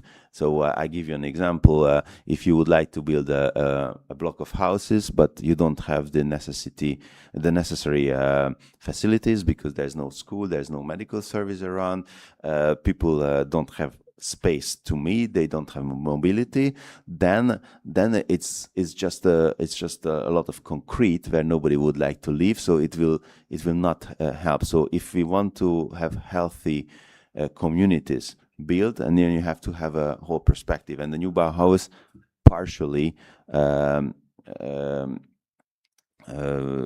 calls for this kind of a concept. Besides that, it's a lot of architecture and work which I don't go into details, because it will be a separate one, whole presentation. So I would like to give you an overview of the plan, and then you see on the next slide the 4 pillars of this plan. One is the supply, evidently, because this is the most important that we can tackle. If we are able to bring more houses on the market, then the prices will go down, I mean, with the time, but it takes time. And then in order to do that, obviously you need money, and this is the money that we don't have, at least not on public money. So this is something that we have to use all the resources what we have in the best way, that it can leverage the best impact. But this will be mainly private investment. There's not enough or not deep enough pockets and any public entity that could do it. So we have to mobilize investment. Then when we say enabling immediate support by drawing or driving reforms, this is we would like to enable areas where there's we call it stressed areas, where there's an imminent problem that the local authorities are able to tackle in a fast way, but also that is legally speaking, they are in a safe side, because there's a lot of interventions in the market that authorities have to tackle, and then sometimes it's questionable what you can do, what you cannot do. So we try to tackle this, and this will be, I will go into detail that here in Barcelona to talk about short-term rentals. I think this is quite a thing. We all know about it. I know about it. And this is something that we wanted to mention also in the plan, but it's also the speculation, financialization, and then it's not only that you tackle the real problem which occurs immediately now, but it's also something that you have to reforms that it's not repeating it. So you have to find the ways that that you change the structure in order to have a long-lasting impact. And this pillar talks about that. And then the fourth pillar is the protection of the most affected. So this is really those who are by themselves not able to overcome the predicaments because they start their life, like most of you in the university, you go to the business, you would like to live somewhere, you would like to have families later, how to start your life. But on the other side, those people who are more aged, so they also have a different situation. They are also facing too big house, no more children, how to pay the rent, how to avoid eviction, because they don't have the salary anymore, they don't have enough salary or pension, but also certain groups of the society who face discrimination. The rents, whether there's a need of regulation for rents because that helps or not. So we go into details in this pillar. We try to give European solutions. I will not go very much in the details, but you see some of the points that for each of the subjects we would like to tackle. Here in the supply side, what I really want to mention, because I think it's important, because this is not only for housing, but in globally in the whole European Union, the thinking is that we have to do things much simpler. So we have to change the way how we work. We have to have less red tape, so bureaucracy, right? We have to help them, and then it's not only at European level. In housing, actually, a lot of red tape happens at local level. We will at European level we will have a legislation next year, which goes through the we call it simplification package. So we try to map actually all these elements that impact housing and how we can help at European level. What are the European rules that can be simplified, and we at the same time we encourage the local authorities to go through, because when you go, for instance, you want to build a house, okay, and then you need permits. You need a permit to build, but you need agreement for the water suppliers, for electricity, for this and that authorities. In Brussels, it takes 5 to 6 years to get all the paperwork done before you started to put the first brick, right? But it's not only Brussels, because I'm pretty sure that if you want to do it in Barcelona, it will be also years. And in some countries, it can be 7 to 8 years. When I went to Germany, the colleagues in Germany mentioned that, that's okay, 5 years, because 7, 8 years is the norm. This is not a norm, okay? So we want to do something to boost, and we believe that this simplification and cutting the red tape could really help. Besides that, obviously, we have to work on making constructions much more modern. We will go into the details later in the discussion, I think. So I don't want to go now into detail, but there's a lot that we can do, and we can encourage the sector. Then we have this super important mobilizing investment. I mentioned the state aid. I will not repeat, but the additional investment for housing, this is super crucial. And now what we are doing here is that we will very soon launch. We call it a Pan-European Investment Platform. It's a beautiful word, or words. This will be a platform, a digital tool where we would like to offer help to those who would like to build, who are planning, who basically all the actors, all the players in this game who need financing and financial advice.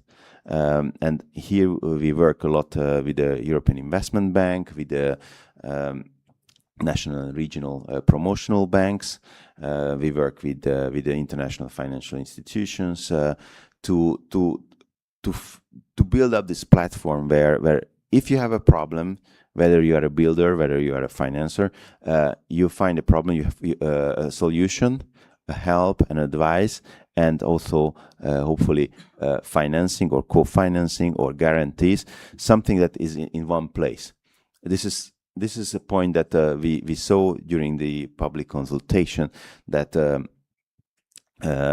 many of the stakeholders, they highlighted that we don't know actually where we can have the financial help. We don't have guarantees. So it's not always that we want money. No, we just want to know where the money is and where that can be used.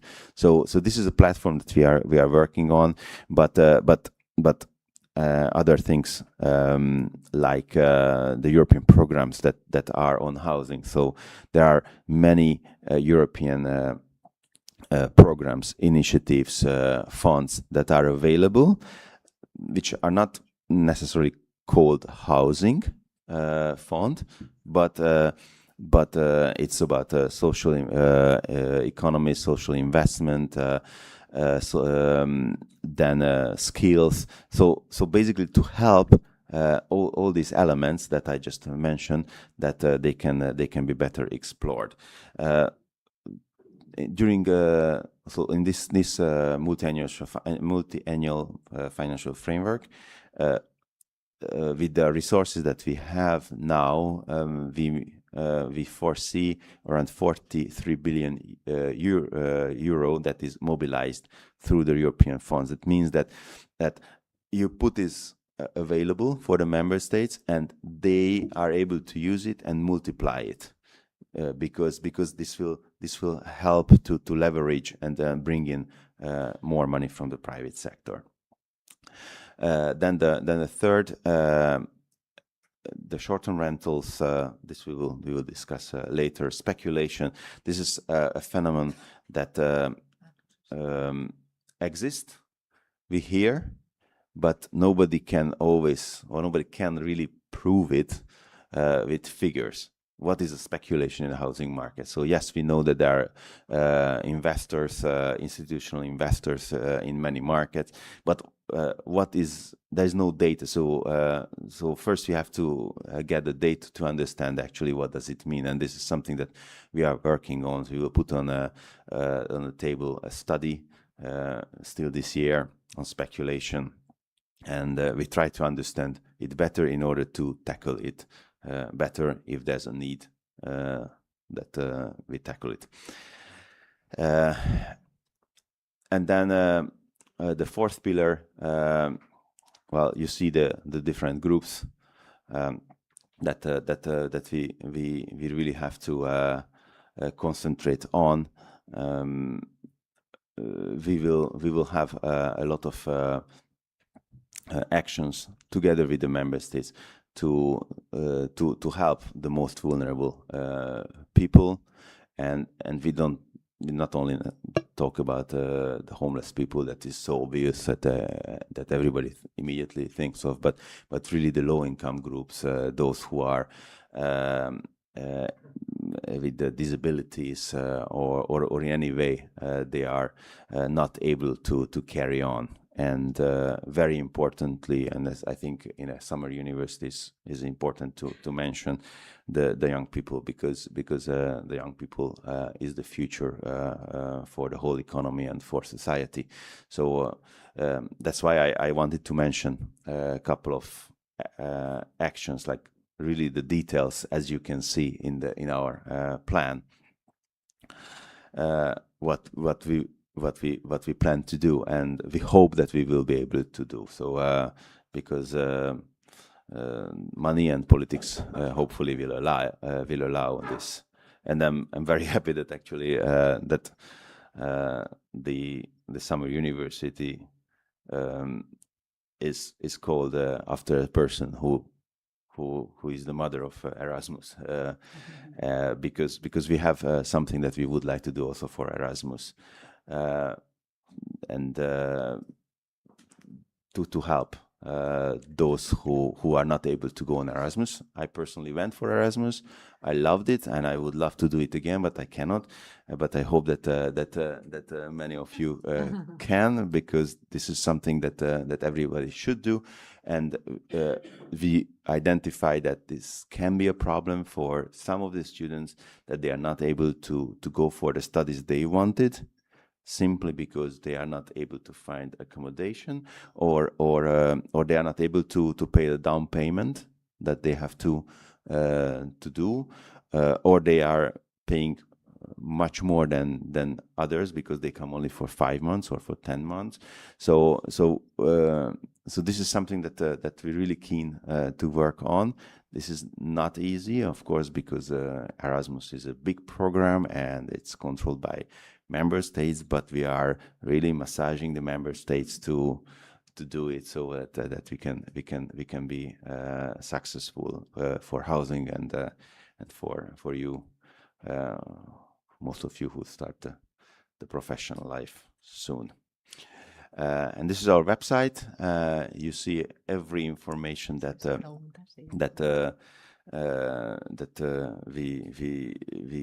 we work on, we develop. There's a lot ongoing. We will discuss a little bit how we work with the different member states, but every information that you may be interested, you can find. And if you don't, then you go to the website and you send there an email, and it's probably me who will answer. So, and with this, I finish my presentation, and thank you. Thank you so much, Gabor. Thank you. Thank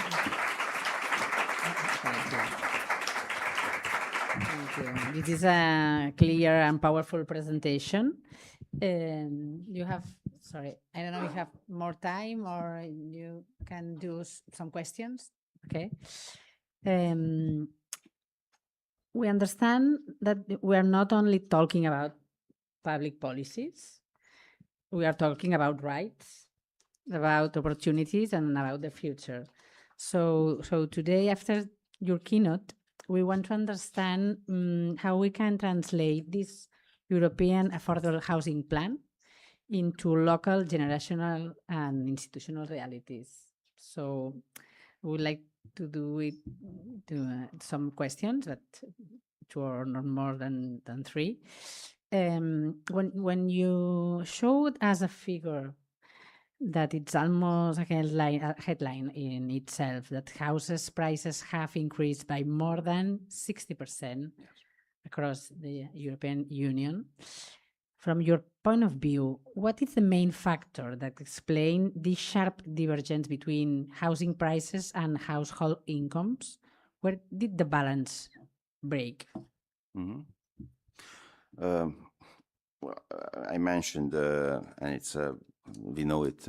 We've known it since Adam Smith, that it's the demand and the supply, and then if they are not in balance, then there's this inequality imbalance coming. So when we go back in the early 2000s, that years.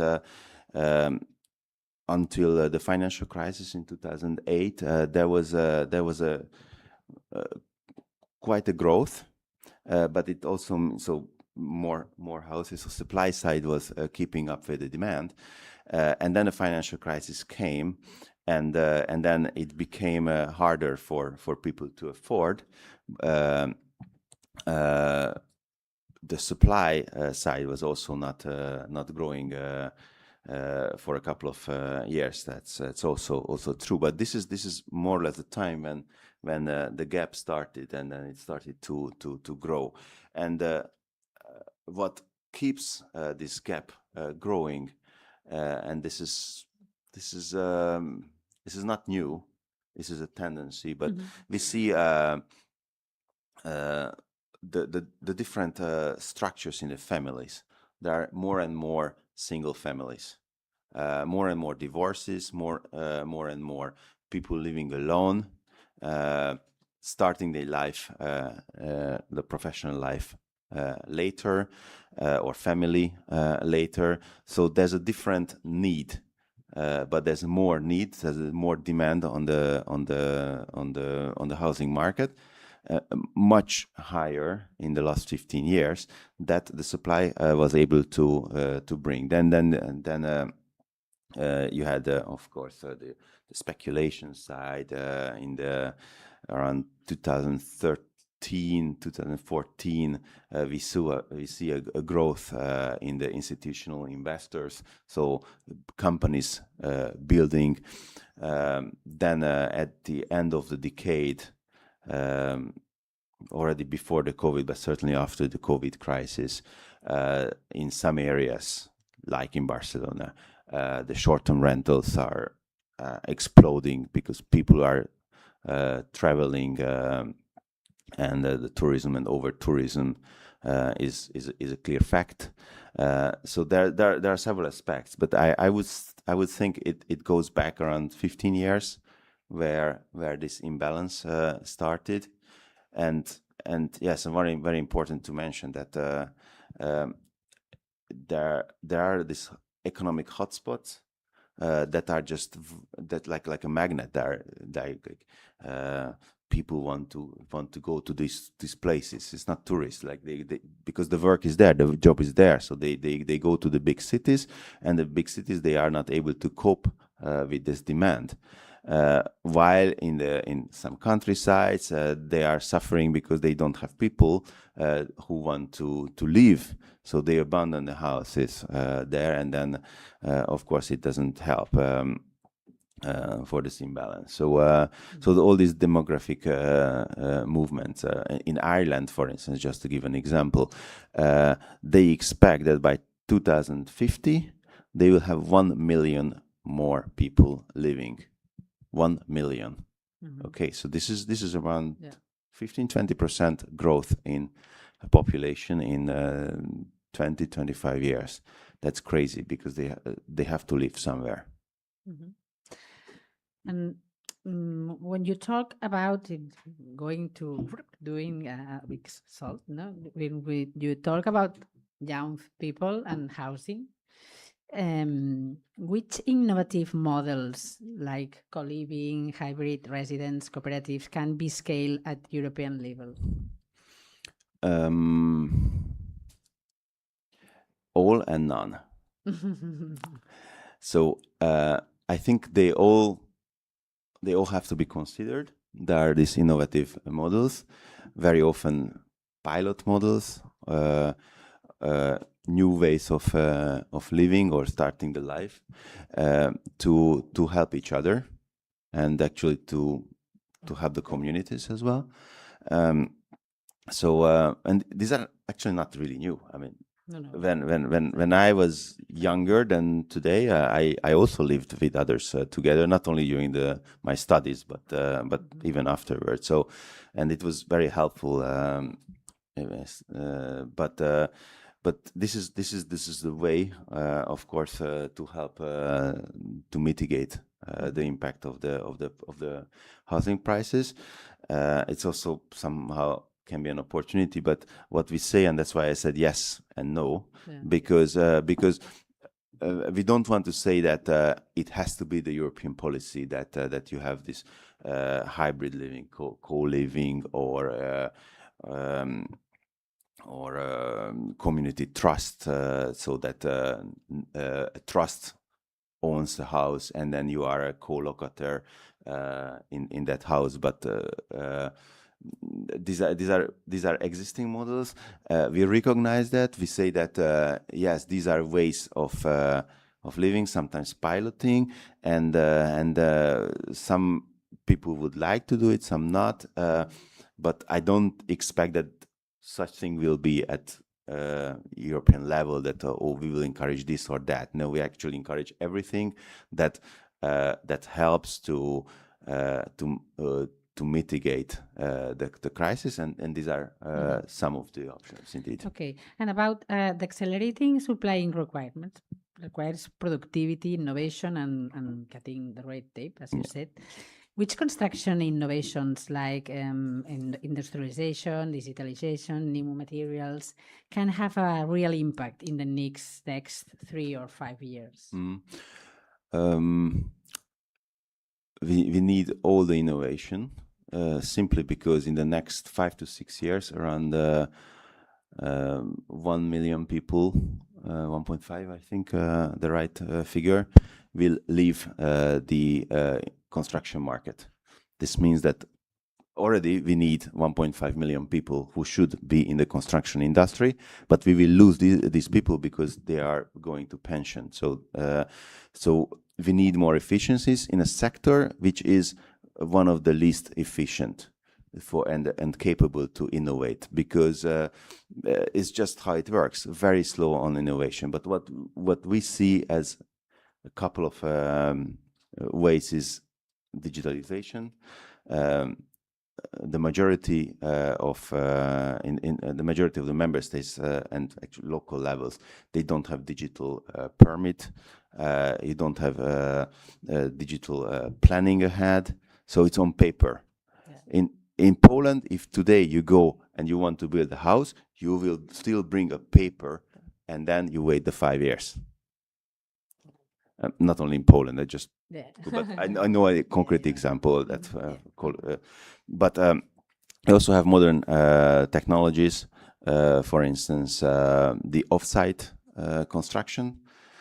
Offsite construction means it's beautiful. I saw it happening. It's fantastic. You don't build the house.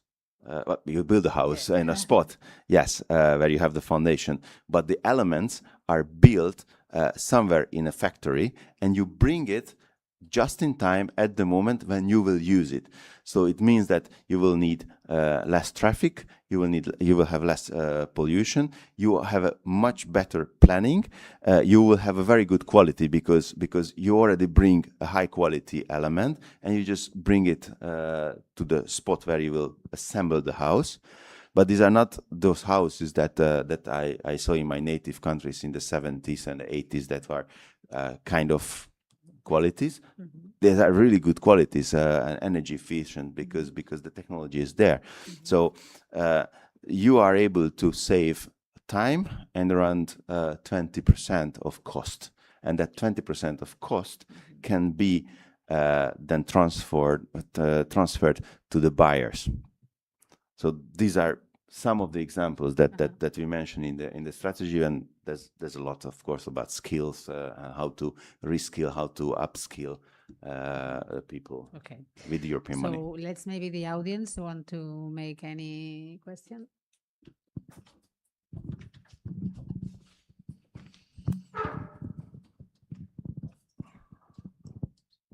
Three? Okay. Thank you. Sorry. Whenever I talk about this housing crisis with friends, with family, people always say that it's a very urgent and immediate problem, right? And when I go to more policy debates or more into politics, I see that this sentiment of urgency that appears in the polls, and it disappears, right? And for me, it's a very stark difference, right? Because a lot of the plans and policies it's true that they are very structural and they have to be made in 5-10 years, right?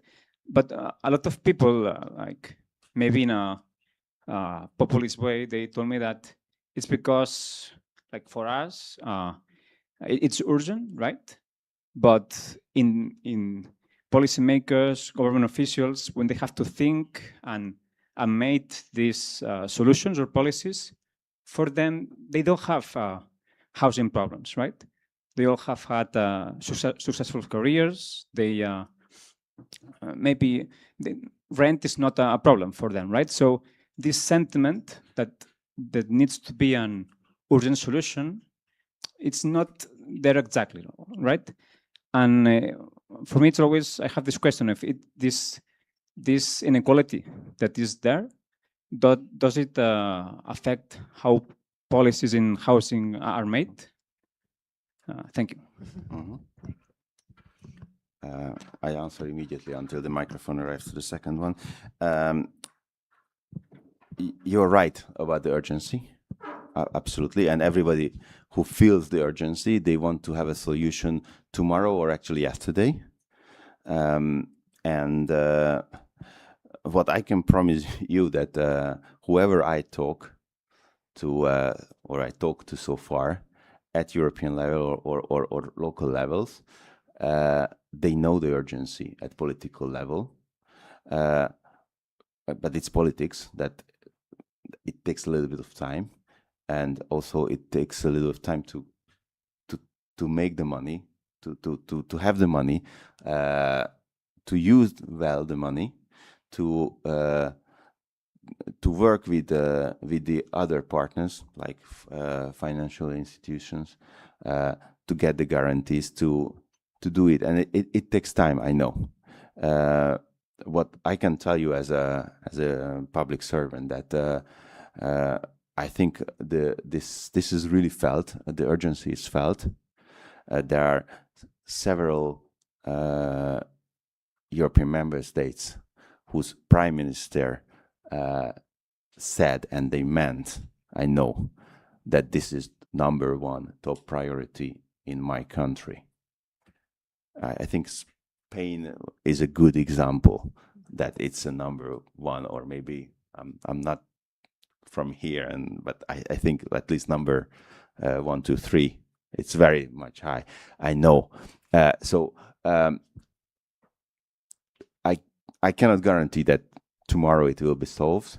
What I can guarantee that what we do at European level in the different institutions, the Commission, this is taken very seriously, and then the enabling factors that are needed to trigger, we really try to do it because we feel the urgency.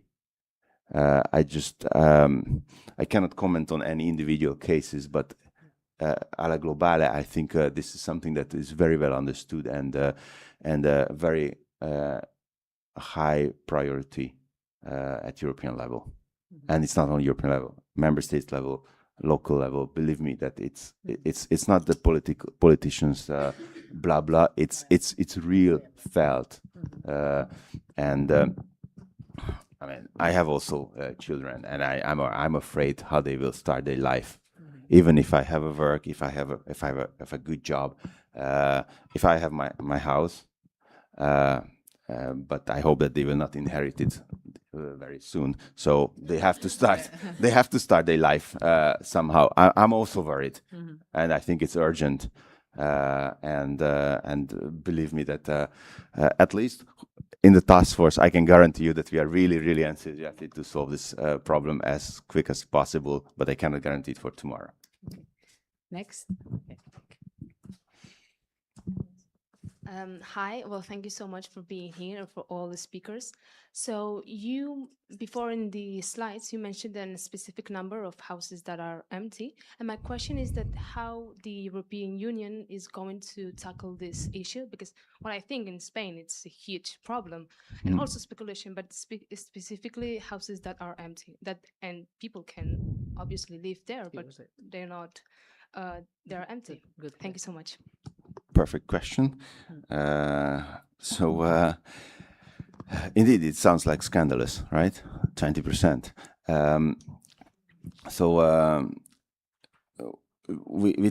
What at European level, and actually local level, what you need is to incentivize that they are used. So for long-term rent or for house, because it was built for housing, and there are ways to do. There are ways to because you can consider as a stress area, and then at local level you can already do. And then I did not mention, because I did not want to bore you with legislative things, but we are working on a legislation which is called the Affordable Housing Act, which will hopefully be able to tackle some of these issues, that to give stability and insurance what you as a local authority can do to put some stability on the market, like not only short term, but this is the sexiest part that everybody talks about. There's a lot of other things. So we are working on it. I cannot tell you because my colleagues will not get paid later if I tell what they do. But there's something that you can do taxation. You can do administratively a lot.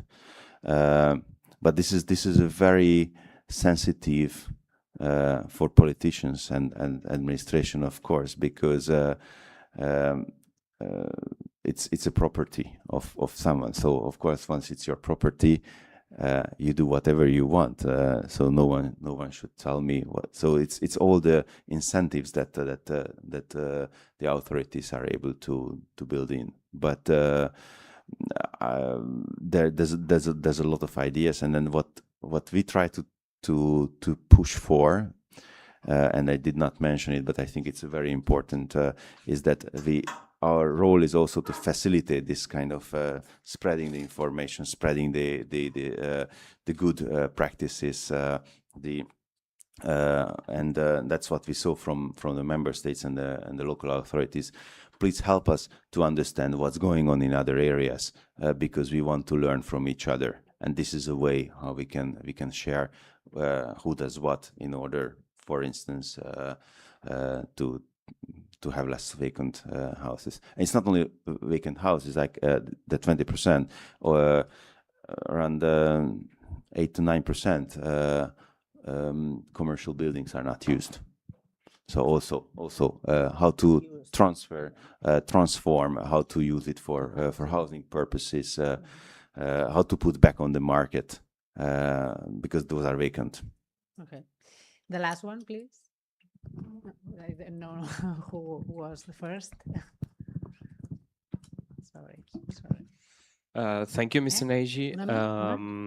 You mentioned the subsidiarity principle. I think you were right. I don't think there are more, like regional or local policies than housing itself.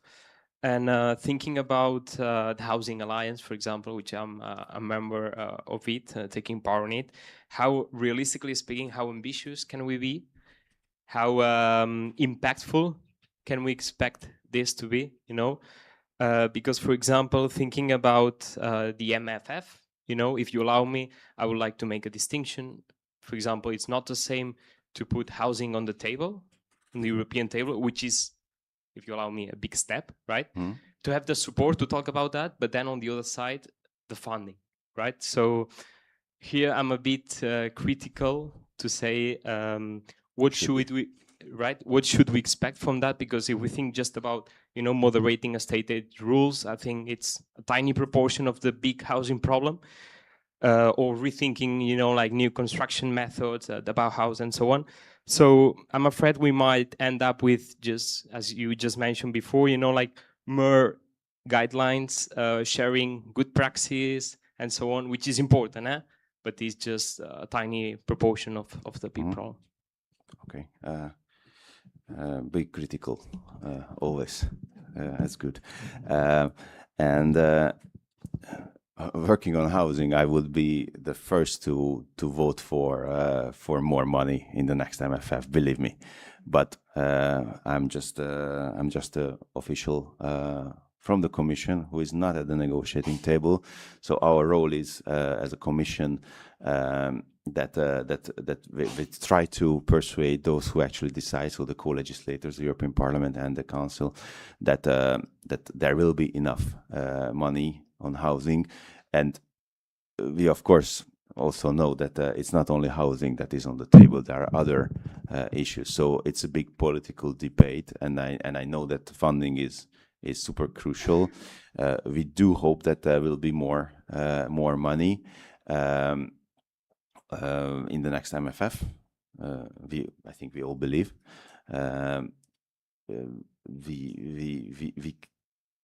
I cannot guarantee, but the Commission, I think, because it's a priority, is really pushing that. It's very bold. What will be the instruments, way of financing or putting more money on the table? I don't think that anyone in Europe today can say. No one, because it's gonna be it's a big Rubik's cube. It's still moving around, and then so. But I would love to have as much as possible, and even double it. Okay, thanks. That's the last. Thank you. Thank you. The question is that I really faced the problem with the housing, because as a person from Ukraine, I know about the low quality of the Soviet buildings, and we do inherit it the same, I think, as the Romania do about this. But my question is, what else could be done in case that the cities, for example, in Barcelona, there are not a lot of space where we could build. I think the problem is that we could, for example, invest into the infrastructure and create the new spaces in a rural area, improve infrastructure there, and create, for example, speed trains or some kind of public buses, so to improve the time, for example, to go from this village to the center of the city for 1 hour or 2 hours. So invest in this type of the projects, because for example, if we take in some space in the city, the price for this space will be unaffordable, but in a comparison for rural area, the same space could be bought for cheaper price. We could invest this money into the infrastructure, so we will improve the living standards in these villages, so we will recreate the population in this area, so it will increase the percentage of the person who could be accepted in this country. And as well about the stimulation, other question, I'm so sorry, but I'm really interested in this because, for example, I think that this question could be faced as well as that we can create some programs for the future entrepreneurs, for example, to give some discounts on the to the taxes for them, for example, to gives them an opportunity to send money direct to some foundations where this money could be taken and invested directly to the housing market. So, for example, we give them discount for income tax for 2 or 3 years, and this money can be reduced from their balances. So it will give additional capital for these projects. I think maybe it will give an additional impulse for the future entrepreneurs. So in future, in a general perspective, it will give more money in the future, more workplaces, more job for other people, and it will improve the economy of the countries and the regions, and so on. Thank you. Thank you. You should work for us. Really.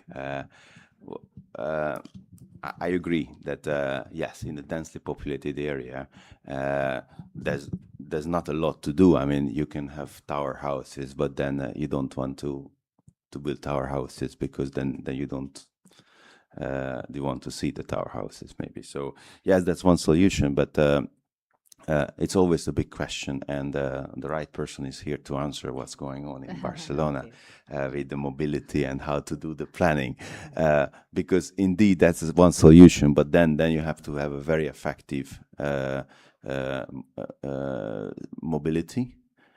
And also a big question is that in the outskirts, the first, second level, there's also, because more people move there because it's cheaper, but again, will you have the same level of services? Will you have medical services? Will you have the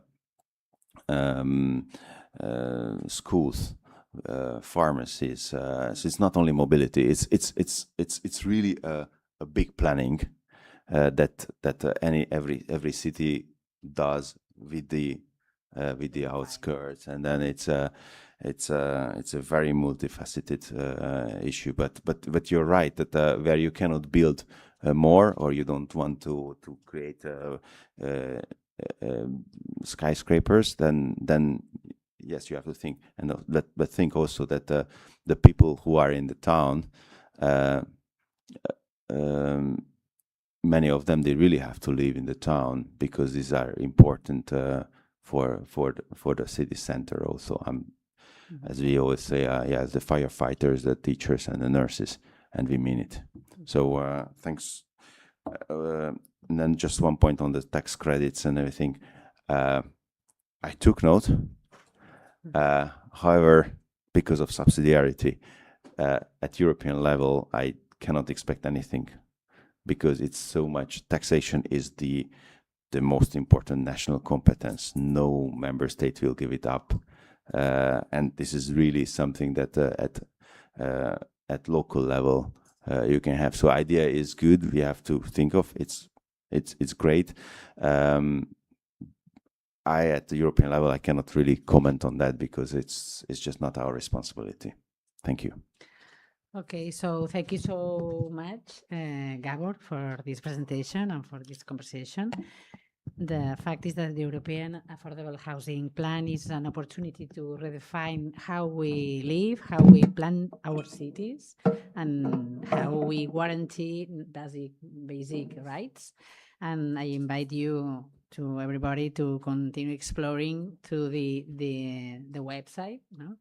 housing.ec.europe.au. Thank you very much for your contributions, and thank you for the audience for joining us. Thank you. Thank you very much.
tarda, benvinguts, gràcies.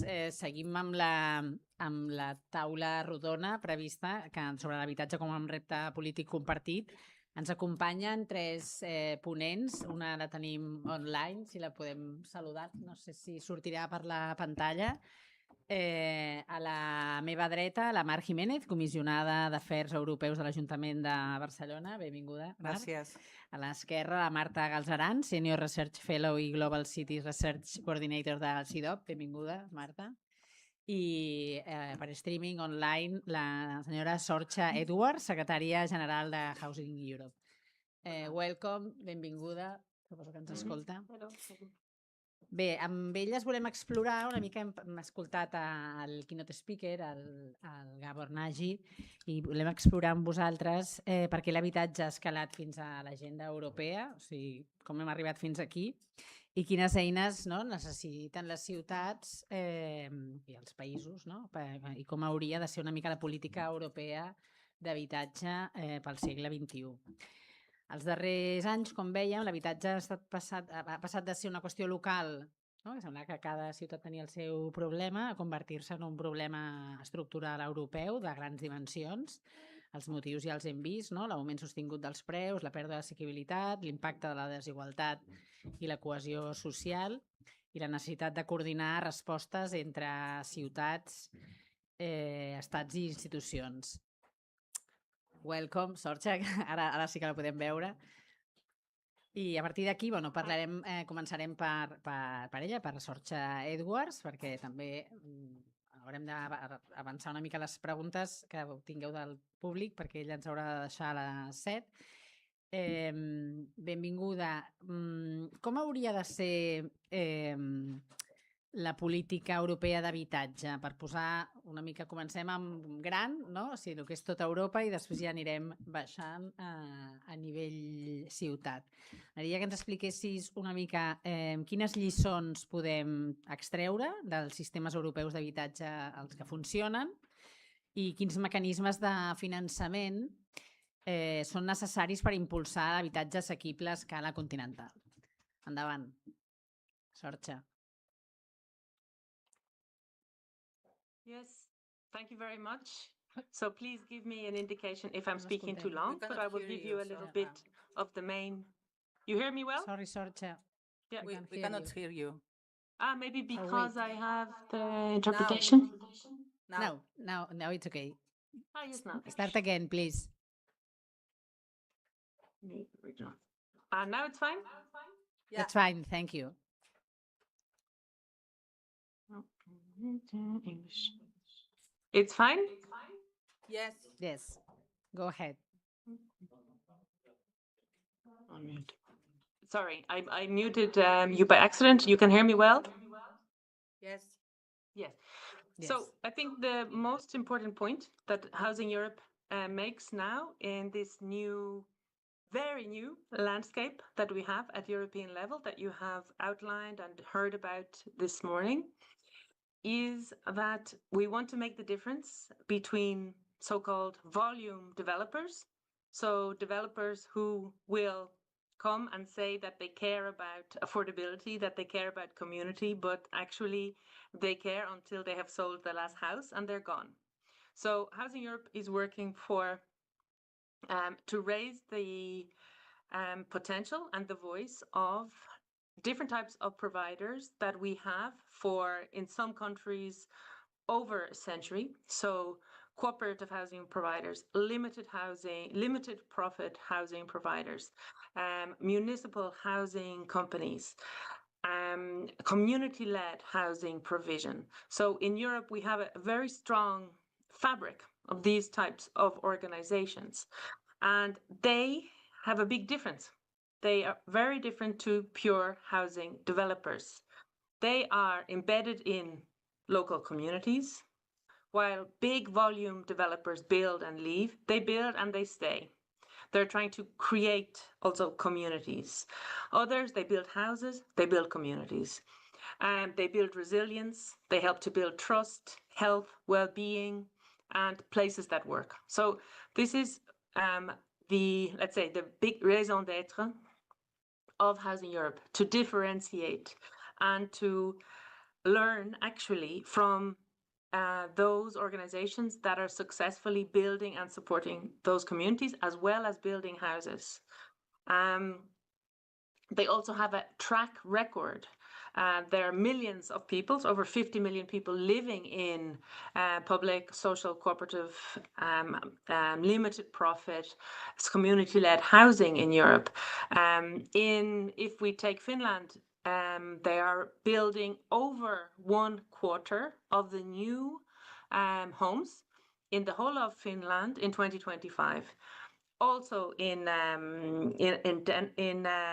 Austria, it's also over 1/4. In France, it's 1/3 of the housing is being delivered by different types of limited profit housing providers that stay in the community.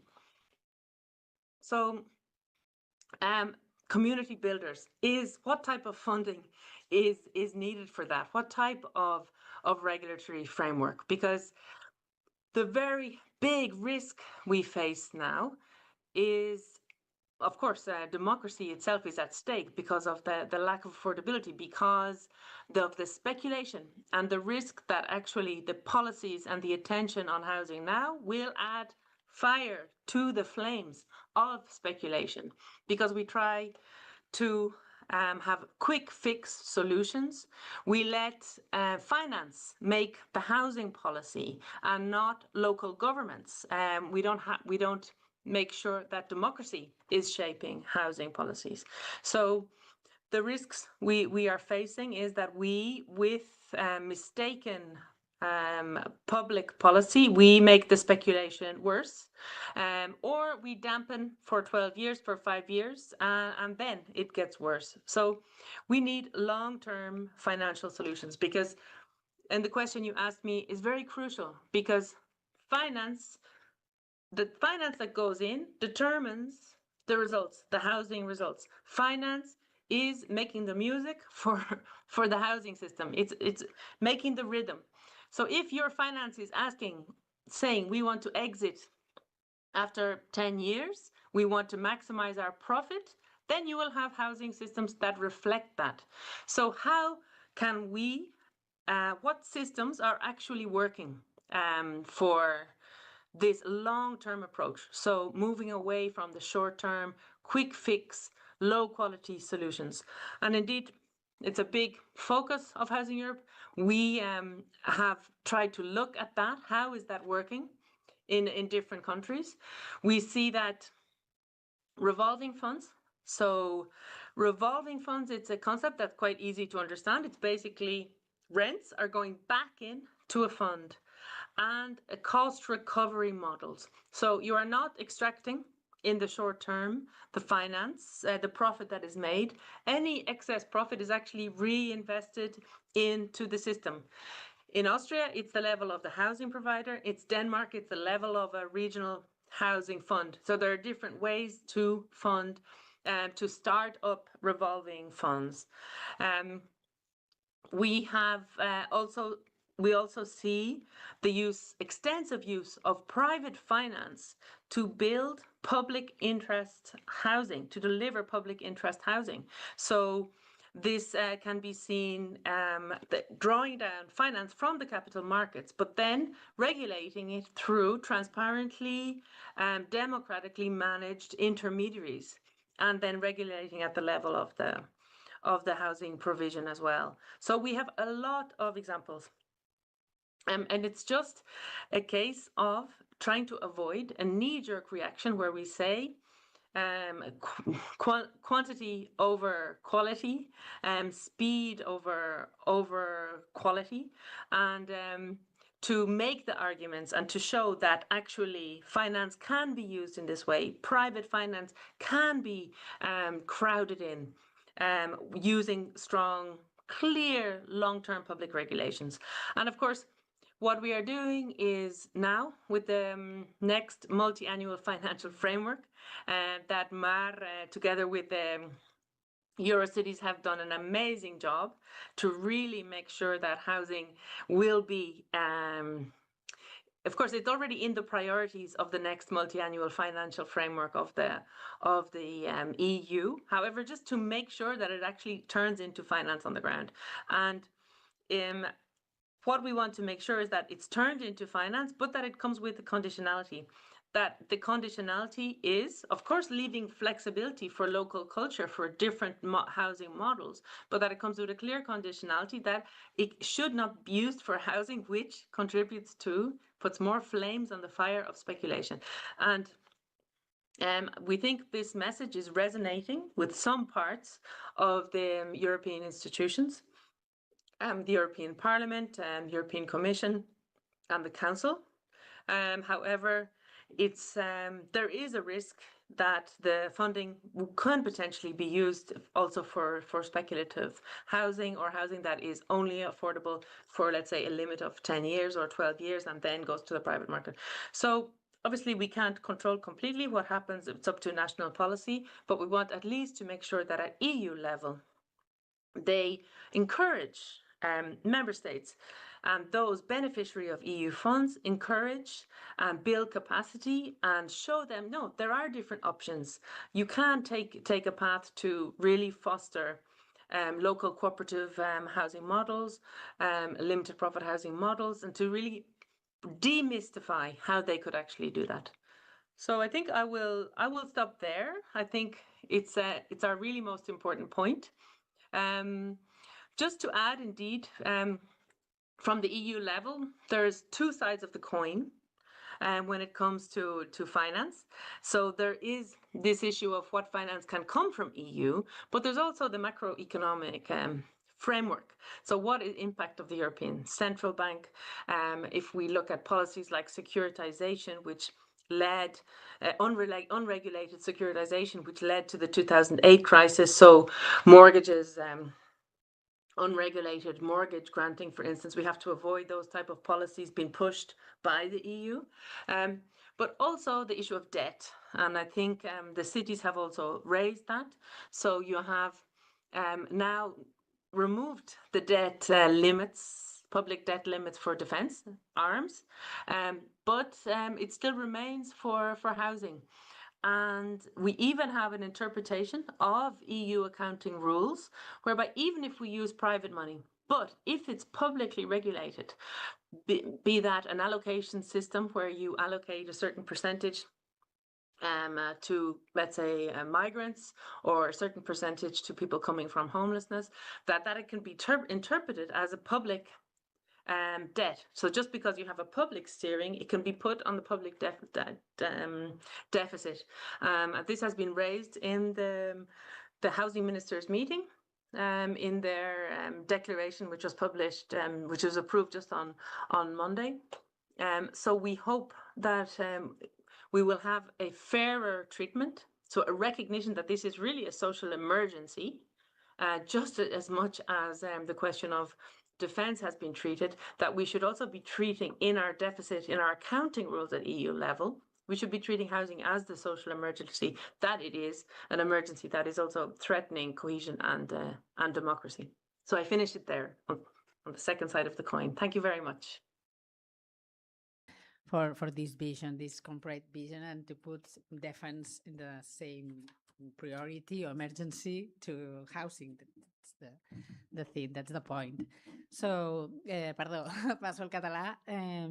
Marta, per què l'habitatge ha passat de ser una qüestió política local, com dèiem, no? A convertir-se en un repte polític europeu? O sigui, ja n'estem parlant, aquí hem tingut el Gabor, ara que deia Sorxa, però perquè ens posem una mica i perquè puguem entendre tots, no? Una mica la situació, com es relacionen, no? L'assequibilitat amb la desigualtat i la cohesió social, com l'habitatge s'ha convertit en una qüestió de dret a la ciutat. Abans també parlàvem d'això, no? De drets, una mica del benestar, no? Que tenim a Europa, i com han emergit aquestes xarxes de ciutats europees que reclamen aquesta regulació i aquest suport a escala continental, perquè això, no? Es veu que cada ciutat i cada país té circumstàncies diferents, però al final tots acabem amb el mateix problema. Endavant. Molt bé. Intentaré respondre, tot i que ja veieu que tinc la veu una mica presa. Comencem per la premissa inicial que l'habitatge és un tema local. És un tema que efectivament té un impacte profundament local i ara explicarem per què, però si és un tema tan políticament complex en part és perquè no és únicament local necessàriament, portem molt temps, no? És un tema complicat políticament perquè existeix precisament una fragmentació de competències molt important a nivell nacional, doncs proveeixes el marc bàsic, però a nivell de regions, comunitats autònomes, doncs pots fer polítiques d'habitatge protegit, algunes regulacions de lloguer, gestió de parcs públics, i a nivell local pròpiament és on pots fer tota la part de planejament urbanístic, llicències de construcció, habitatge social municipal, regulació de lloguers turístics, però de fet això potser en parlarà més la Mar. Però em preguntaves, no? Per què deixem d'assumir que és un tema que només hauria de preocupar perquè té un impacte local, no? Té un impacte local perquè afecta que els habitants d'una determinada ciutat no tenen un accés a un sostre, per això diem que té un impacte profundament local. Primer, perquè ens adonem que la resposta, i ara en parlaré, l'origen d'aquesta crisi no és local, tot i que té un impacte local, té un origen en tota una sèrie de processos que per donar-hi resposta no s'hi pot donar, els municipis no tenen suficients eines. Hi ha uns processos globals i europeus que requereixen d'una acció coordinada que va més enllà del municipi. Ara parlarem d'alguns d'aquests processos. Però és que la segona és perquè si diem té un impacte profundament local, però és que potser no només això, també té un impacte europeu, és a dir, té un impacte europeu perquè afecta la cohesió social a nivell europeu, perquè si afecta les principals ciutats d'Europa, si afecta molts entorns locals europeus, afecten al fons en el conjunt de la Unió, perquè afecta també la protecció del medi ambient, perquè si tu no pots, si necessites desplaçar-te, passar molt més temps desplaçant-te, molts cops en mitjans no sostenibles, per arribar al teu lloc de treball, per anar a visitar la família, doncs això té un impacte en el medi ambient. Perquè genera polarització, perquè posa en qüestió, aprofundeix la crisi de la democràcia que ja tenim. Per tant, d'alguna manera amplifica i s'interrelaciona amb moltes de les altres crisis que ja tenim a nivell europeu. Per això no és una crisi només local. Això és important que ho entenguem.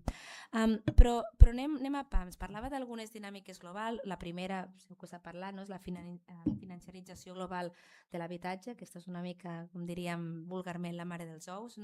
És el fet de tractar d'alguna manera els pisos com actius financers en lloc i per especular en lloc de mercaderies. Què veiem? Evidentment, en les darreres dècades, aquests fons d'inversió, aquestes plataformes de lloguer turístic, aquests visats d'or s'han accelerat. Això, efectivament, el que ha fet és que els ajuntaments no tinguin les eines per poder arreglar tot això. La segona és que la bretxa, i això se n'ha parlat a l'anterior ponència, la bretxa entre els preus i els salaris han augmentat. El preu de l'habitatge s'estima un 60% i el del lloguer un 20%, però els salaris, tots ho sabem, en absolut estan molt lluny d'augmentar aquests percentatges. Però és que això, tot i que també s'ha dit, evidentment cada país té la seva idiosincràsia, però aquest és un fil conductor tots ells, tots els països, a nivell de totes les ciutats, d'alguna manera o altra aquesta bretxa s'ha d'estar augmentant, i això, de nou, no és una qüestió que pugui resoldre amb una ordenança municipal i amb una política regional. Tercera, per l'impacte que té, i això ho he esmentat ja abans, en la desigualtat, en la cohesió social i sobretot en la democràcia. La crisi de l'habitatge és un gran accelerador de la crisi de democràcia que tenim a nivell europeu. Per què? Perquè si no tens un lloc on viure, tens menys possibilitats de participació, les teves preocupacions estan derivades cap a un altre lloc. Això també alimenta més polarització, determinats discursos que utilitzen l'habitatge per enfrontar comunitats, crea també evidentment desigualtats entre generacions, els joves, les famílies amb ingressos mitjans i baixos que queden expulsats d'aquests centres urbans. I també el que és important aquí entendre és que aquesta cohesió social tampoc es trenca de sobte, és una cosa que va passant a poc a poc. Això d'alguna manera també ha reforçat la idea que l'habitatge és una infraestructura social, no és només un problema econòmic. D'aquí, d'alguna manera, aquesta idea de la funció social de l'habitatge. És la idea de que el que necessitem per donar resposta a aquesta crisi no és només construir més, i això parlarem de solucions, sinó d'alguna manera desfinanciaritzarà parcialment aquest mercat, recuperar la idea, equilibrar una mica aquest dret a la propietat amb aquest dret a l'habitatge. Si pensem l'habitatge amb una funció social, no és que la propietat desapareixi, però deixa entendre que ja no és un dret absolut, ha d'estar condicionada en aquesta funció social que ofereix l'habitatge. Per això justifica que els poders públics evidentment puguin regular, evitar abusos, etc.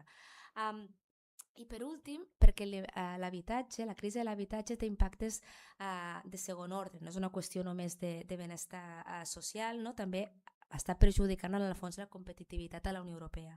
Per què? Doncs perquè quan una infermera, quan un professor, quan un cambrer, quan no es poden permetre viure a la ciutat on treballen, d'alguna manera també això afecta la mobilitat laboral, afecta l'accés a l'educació, afecta la formació de famílies i en el fons acabem minvant també la competitivitat econòmica i la cohesió del conjunt de la Unió.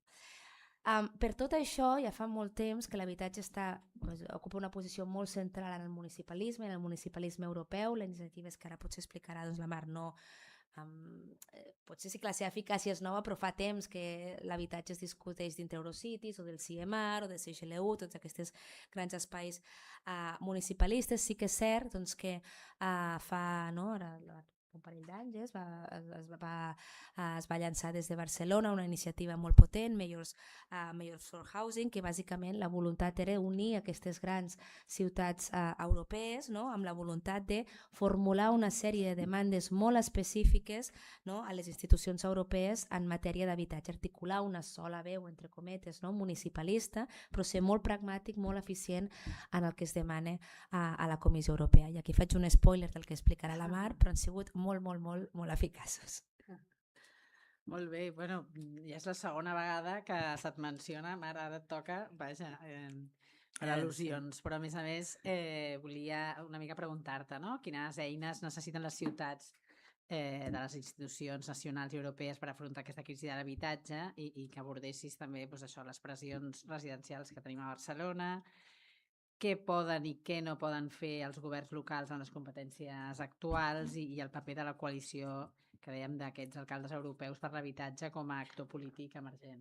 Perfecte. De fet, volia començar, agafo el fil on ho ha deixat la Marta, amb el tema d'infraestructura social i després aniré a respondre el que em deies, perquè al final, darrere de tot el que està passant, és que en els últims 20-30 anys es va oblidar que l'habitatge era una infraestructura social i això es deu a una hegemonia neoliberal del pensament econòmic en el qual l'habitatge no es va considerar una infraestructura social i per tant es va dir, bueno, el mercat ja se'n farà càrrec. I aquí us voldria fer una analogia. Imagineu-vos que la sanitat, parlo del model europeu, la sanitat o les escoles s'hagués dit el mateix. Deixem que les escoles o que la sanitat s'autoreguli i a veure què passa. Seria una distopia. I molts dels que esteu aquí potser esteu estudiant a universitats públiques, doncs imagineu-vos què hagués passat si l'educació s'hagués fet el mateix que s'ha fet amb l'habitatge. Doncs segurament estaríem en una situació precària. Estic parlant del model europeu, model social europeu, que no és el d'altres parts del món. I això és el que va passar i per tant doncs es va trair en certa manera, i seré provocativa, el que és el somni europeu, perquè al final era no tornar a repetir els drames del segle XX, que malauradament estem veient al Parlament Europeu, com vam veure l'altre dia amb el Sendenbach, que algunes coses estan tornant a repetir-se, però bueno, no repetir els drames del segle XX i garantir un progrés per tothom. Europa és un projecte de no deixar ningú enrere, de crear un projecte compartit d'un contracte social que s'ha anat erosionant i que per això el tema de l'habitatge és tan important i al final està a l'arrel de tot. En aquests moments, és a dir, no podem considerar res del que està passant a les nostres societats sense tenir en compte la importància de la crisi de l'habitatge, la affordability crisis, etc. Ho ha explicat la Marta, erosió de la democràcia, debilitació del contracte social i contractes socials, ho dic, com que explico sempre en anglès, m'estic liant. Erosió de la democràcia, social mobility, la cohesió social trencada i competitivitat. Llavors, a les ciutats, això és especialment palès perquè a les ciutats és l'espai on tu veus qui són els guanyadors i quins són els perdedors. Tu pots veure que el teu veí qui està millor que tu. Qui té una situació més avantatjosa de qui no té una situació més avantatjosa. Jo dic aquest carrer d'aquí, d'acord? Jo sé que al meu barri no hi ha zones verdes com altres. De fet, la major zona verda al meu barri és la plaça del Macba, que no hi ha ni un arbre, però està qualificada com a zona verda. Òbviament sé que moltes coses responen a això, però a mi m'emprenya. Com a veïna del Raval, que he viscut aquí al barri, m'emprenya i estic passant una calor aquests dies insuportables. Perquè jo sé que els meus edificis, que on jo visc, que aquí al Raval no vivim la onada de calor com es viu a altres barris de la ciutat. Jo no sóc del grup de persones que tenen aire condicionat a casa i una casa aïllada tèrmicament, però això òbviament no em farà votar a l'extrema dreta. Però molta gent pot acabar votant i pot acabar s'emprenyant, però la ciutat és on veiem tot això. Per tant, els alcaldes i alcaldesses al final necessiten les eines per fer d'airbag, d'amortiguadors d'aquesta sensació d'injustícia que genera a les ciutats. I és per això perquè els alcaldes i alcaldesses al final em preguntaven un dia en una xerrada què fan els alcaldes que no puguin fer? I vaig respondre que no hi ha res que els alcaldes deixin de fer. Si no ho poden fer, mouran cel i terra per poder tenir les eines per poder-ho fer. Perquè realment és aquí on al final diem que som com la primera línia de defensa de la democràcia i diria que és a les ciutats on es defensa la primera línia del projecte europeu, perquè som capaces d'adreçar, d'abordar aquestes sensacions d'injustícia, de desigualtat. Al final el que estem fent és curar les ferides que té el sistema que fa que es perdi la confiança de la gent. Llavors, què hem fet a nivell de Barcelona? Que realment el tema de l'habitatge és important i la crisi és important. Ho hem abordat de forma proactiva. S'ha declarat Barcelona zona de mercat tensionat. Això suposa una limitació de preus durant un període X, d'acord amb la llei espanyola i el decret del govern de la Generalitat. S'està expandint com mai s'ha fet l'estoc d'habitatge públic i social, s'està regenerant l'estoc d'habitatge amb intervencions que aborden de forma holística, pla de barri, regeneració urbana, etc. S'han regulat les short-term rentals, parlem molt amb la Housing Task Force i s'estan prenent mesures i estudiant mesures anti-especulació.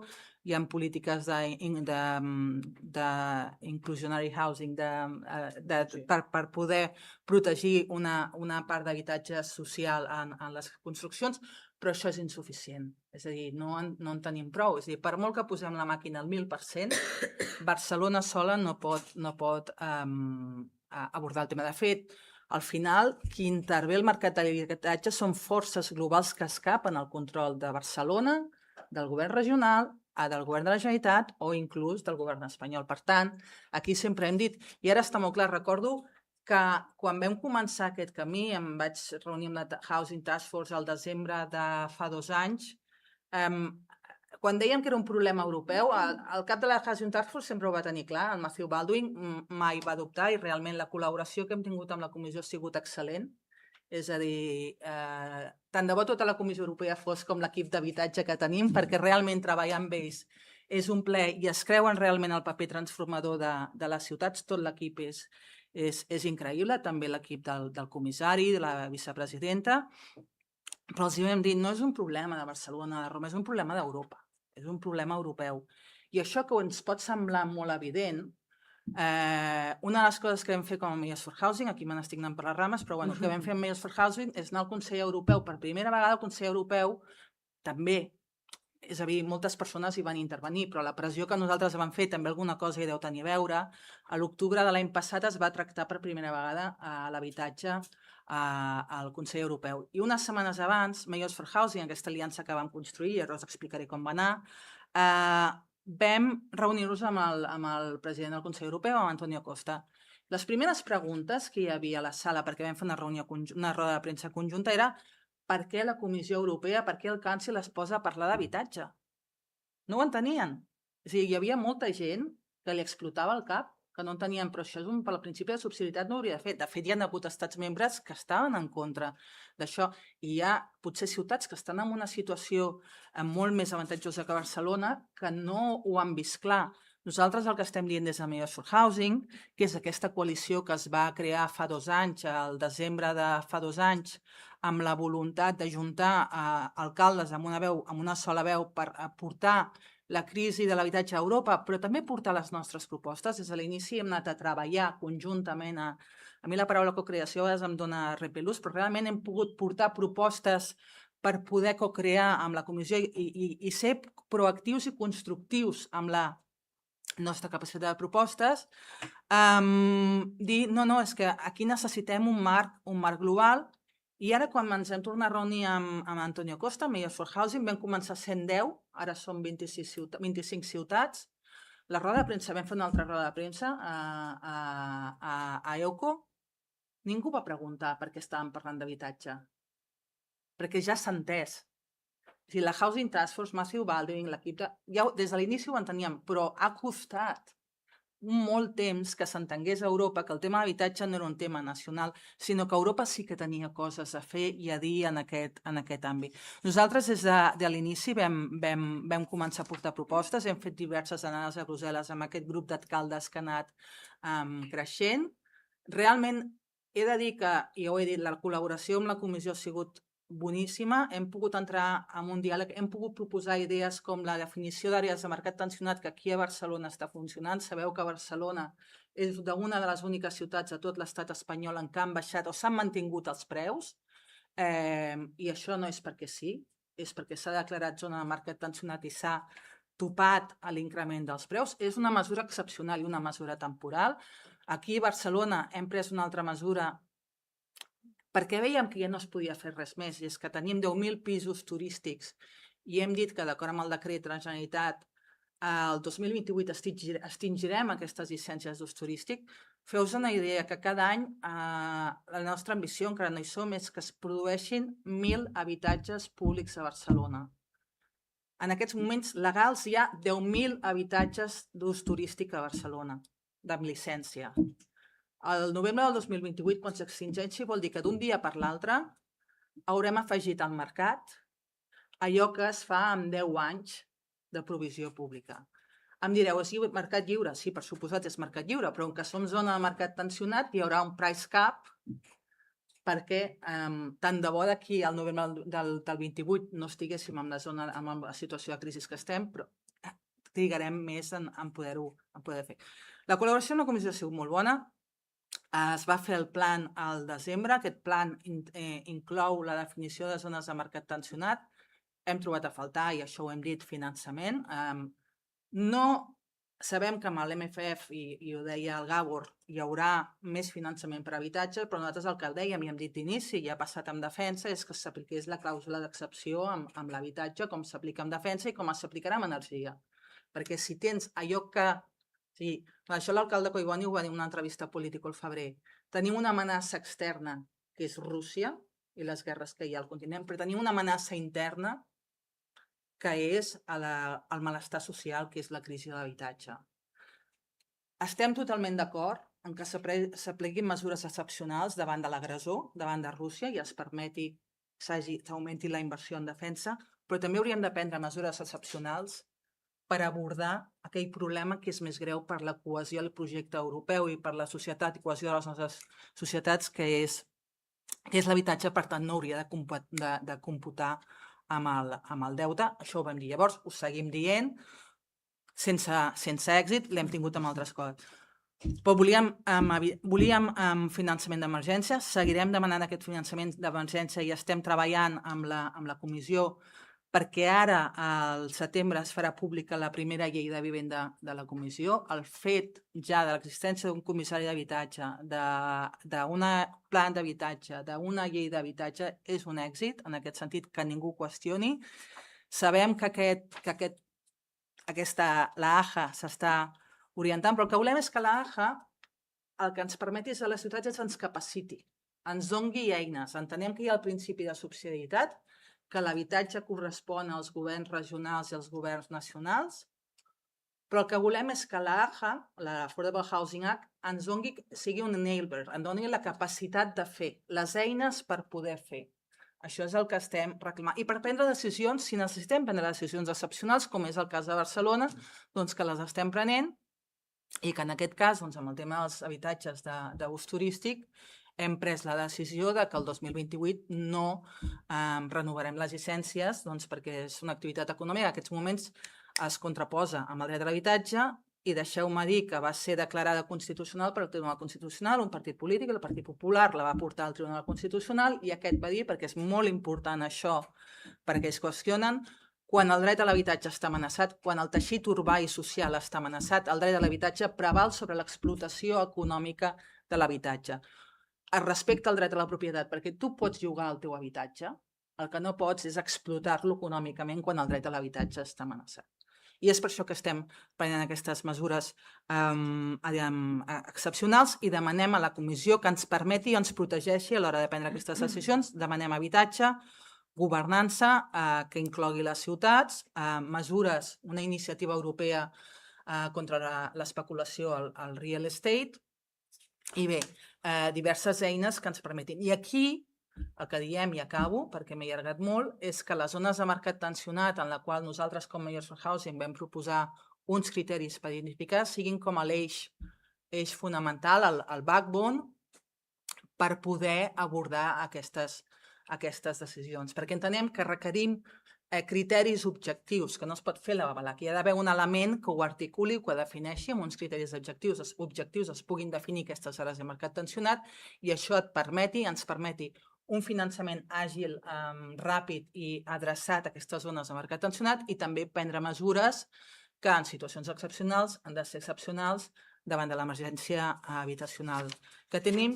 I al cap i a la fi és per garantir el dret a l'habitatge, però jo moltes vegades dic que més que Mayors for Housing és Mayors for Europe, perquè el que estem fent en definitiva és garantir que el projecte europeu tingui la credibilitat i generi l'esperança que no pot deixar de generar entre la ciutadania. Gràcies. Moltes gràcies, Marc. M'ha quedat molt clar fins a quin punt les ciutats necessiteu aquests instruments que encara avui no teniu.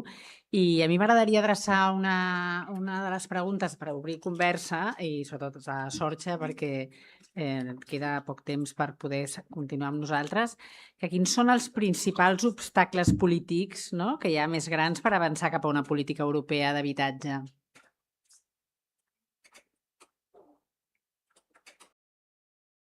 Yes, you can still hear me? Yes.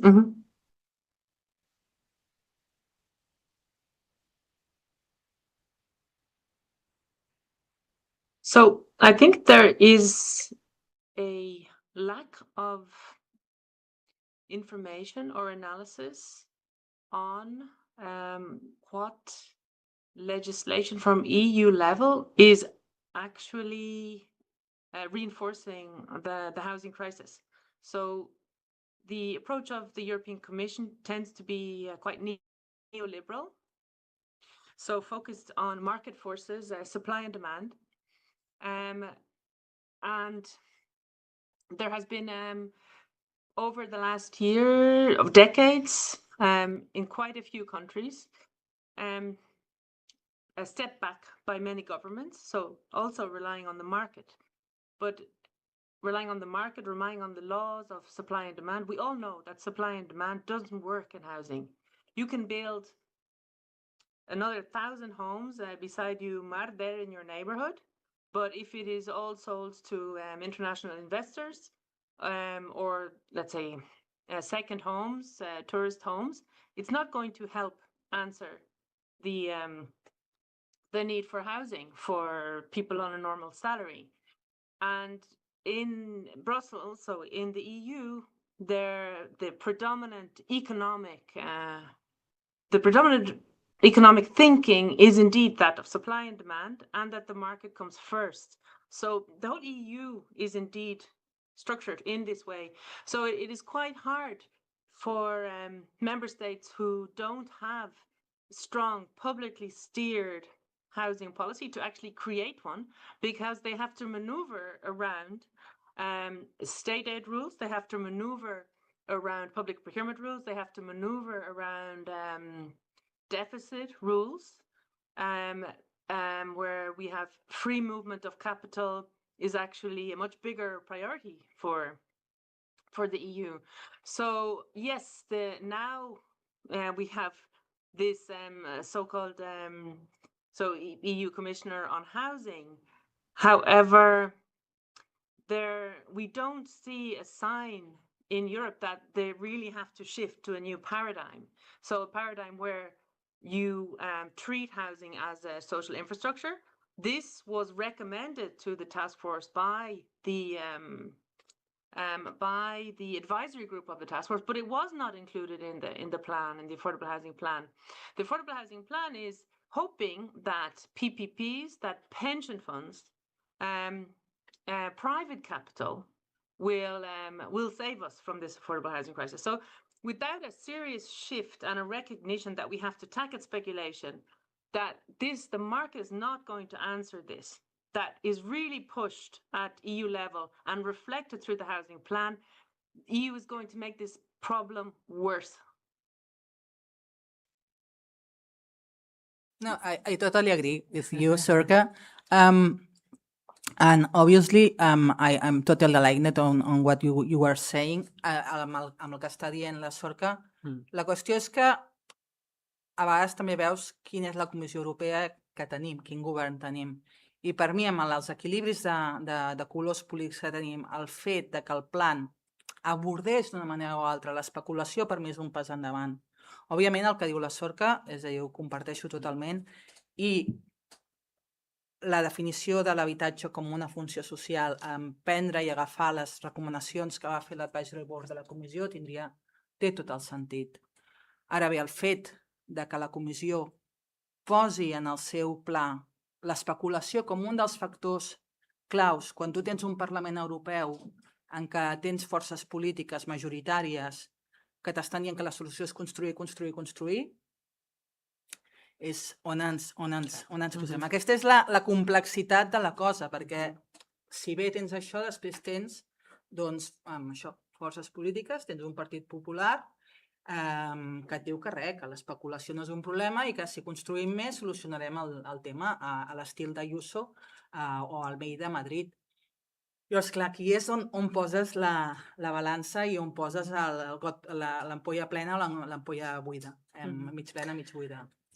Com que la Sorka ens ha deixat, no sé si entre el públic hi ha algú que li vol dirigir alguna pregunta específica, si no seguim amb el debat, però no sé si hi ha algú que està interessat en fer alguna pregunta. No, ara... Doncs bé, seguim. Quines mesures serien prioritàries si demà mateix, hagués un acord i es digués, endavant amb aquest pla, s'obrís aquesta finestra d'oportunitat real a Europa? No sé, Marta, tu vulguis, Marta. Havia pensat alguna, però bé, d'això segurament en sap molt més la Mar. Clar, dèiem la importància d'aquest finançament europeu, però com l'utilitzem, aquest finançament europeu? Això és important. Per exemple, crec que seria important introduir clàusules potser d'assequibilitat permanent en tot aquell habitatge que sigui finançat amb fons europeus, perquè evidentment no torni a preu de mercat al cap d'uns anys. És un problema que hem tingut amb l'habitatge social, que hem finançat, però al cap d'un temps aquest habitatge s'ha privatitzat. Hem d'assegurar que qualsevol, i dic fons europeus, però en el fons hauríem aquí de fer referència a qualsevol habitatge finançat amb fons públics. Això seria molt important. Després hauríem de tenir un marc europeu molt ambiciós, idealment amb aquells lloguers de curta durada, especialment en zones tensionades, molt més enllà d'aquest registre obligatori que ja tenim. I després, de nou, tornar a aquesta idea de tractar l'habitatge realment considerar la seva funció social, no com una inversió, no com un... perquè si el tractes, si tu et poses l'òptica de la funció social de l'habitatge, deixes de pensar aquest finançament com una inversió, sinó que no, o sigui, al revés, o sigui, no penses aquest finançament com una despesa, sinó en el fons és com una inversió, una mica l'analogia que comentava la Mara al principi, no qüestionem que s'hagi d'invertir, no? Doncs en sanitat, en educació, en habitatge, hauria de ser una cosa doncs, que tampoc no es qüestionés. Dit això, evidentment hi ha límits aquí, no? Qualsevol iniciativa, dèiem, ha passat a ser una qüestió europea, però la competència segueix sent exclusivament estatal. No? Per tant, per molt que faci la comissió, al final seran recomanacions, no seran lleis directes. També hem de pensar en què hi ha interessos divergents fins i tot entre els estats, més enllà de colors polítics, però també és veritat, no? Doncs hi ha estats amb sectors immobiliaris més forts que d'altres, no? Per tant, més reticència a regular amb duresa inversió estrangera o lloguers turístics. En fi, podríem seguir-ne apuntant més. Jo, complementant el que deia la Sofia i la Marta, és a dir, en primer lloc és que l'MFF, el nou marc financer, prioritzi el tema d'habitatge en els nous National and Regional Plans, que tingui un earmarking que estigui una part dedicada a habitatge, però que també s'incloguin el Competitiveness Fund i l'EU Facility, que aquests fons arribin de forma ràpid, àgil i adreçada a les short-term rentals, a les distressed market areas, perdó. I us posaré un exemple. Va venir a Espanya i a Barcelona, s'han implementat molts Next Generation, però a Barcelona, per poder rebre els diners que anaven en àmbit de regeneració urbana, a barris com el Besòs, potser hem perdut 1 any i mig picant a portes. Per tant, si no són directes, que s'asseguri que aquests diners arriben de forma ràpida allà on són necessàries. La gent no pot estar 1 any i mig esperant que arribin els fons. I al final això és, com us deia, és una mesura proeuropeista en el sentit de que si tu veus que la Comissió Europea té un impacte positiu en la teva vida diària, de la mateixa manera que veiem carreteres amb el segell financiat per la Comissió Europea, per què no veiem ja de forma immediata i urgent promocions d'habitatge finançats per la Comissió Europea? Short-term rentals, el que us diria és el que necessitem és que ens deixin fer i que la Comissió Europea ens creï un marc en el que ens doni cobertura per prendre aquelles decisions que nosaltres decidim prendre perquè estem en una àrea de mercat tensionat. I el que necessitem és que amb aquesta definició d'àrea de mercat tensionat ens doni la capacitat, ens protegeixi la capacitat i les competències per prendre decisions. Especulació, volem que es reconegui, i això ho hem dit explícitament amb la línia del que deia la Sorca o la Marta, a l'habitatge com un bé social i que es llenci una iniciativa europea contra l'especulació a l'àmbit immobiliari i que incloeixi anti-speculation safeguards i que millori la política de competència contra pràctiques abusives i que es millori l'accés a data.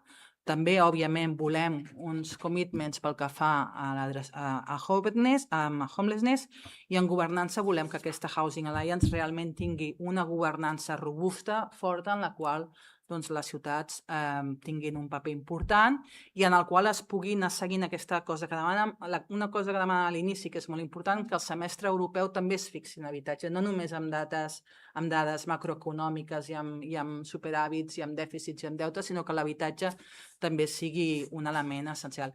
Aquí realment, i amb la sort que col·laborem molt, tant Mayors for Housing com Housing Europe i altres entitats fem una tasca d'incidència molt complementària i realment anem molt de la mà i diria que tenim un àmbit i un marc general molt coincident pel que fa a les peticions que fem a la comissió. Nosaltres des de l'òptica, òbviament, de les ciutats, Housing Europe des dels promotors non-profitable d'habitatge, però en tot cas aquestes diria que són les nostres prioritats.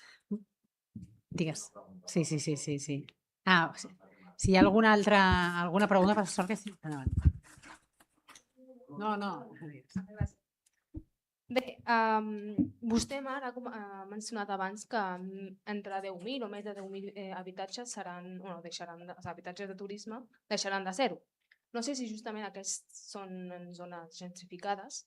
Tenint en compte el fenomen de la gentrificació, com pensa l'Ajuntament de Barcelona afrontar aquest problema de la gentrificació ja que entre molts dels factors que fan que s'encaregin l'habitatge, aquest és un d'ells. Gràcies. La prohibició de l'extinció de les llicències, és a dir, no són barris, és Barcelona que ha estat declarada zona de mercat tensionat, no va per barris. És Barcelona, que és una estrès marquetera, no és una estrès marquetera perquè és zona de mercat tensional d'acord amb la llei espanyola i el decret català, i nosaltres, una de les primeres mesures que va prendre l'alcalde va ser declarar Barcelona zona de mercat tensionat. Aquesta zona de mercat tensionat ens habilita a poder decidir què es fa amb aquestes llicències econòmiques d'habitatge.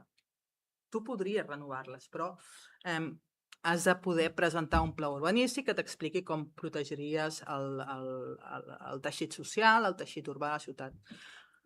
L'Ajuntament ha decidit no renovar el 2018 aquestes 10.000 llicències perquè la pressió sobre l'habitatge i que es fa, i a més hi ha estudis que acrediten de l'Observatori de l'Habitatge Metropolità com aquesta existència de short-term rentals impacta en el preu de l'habitatge cap amunt.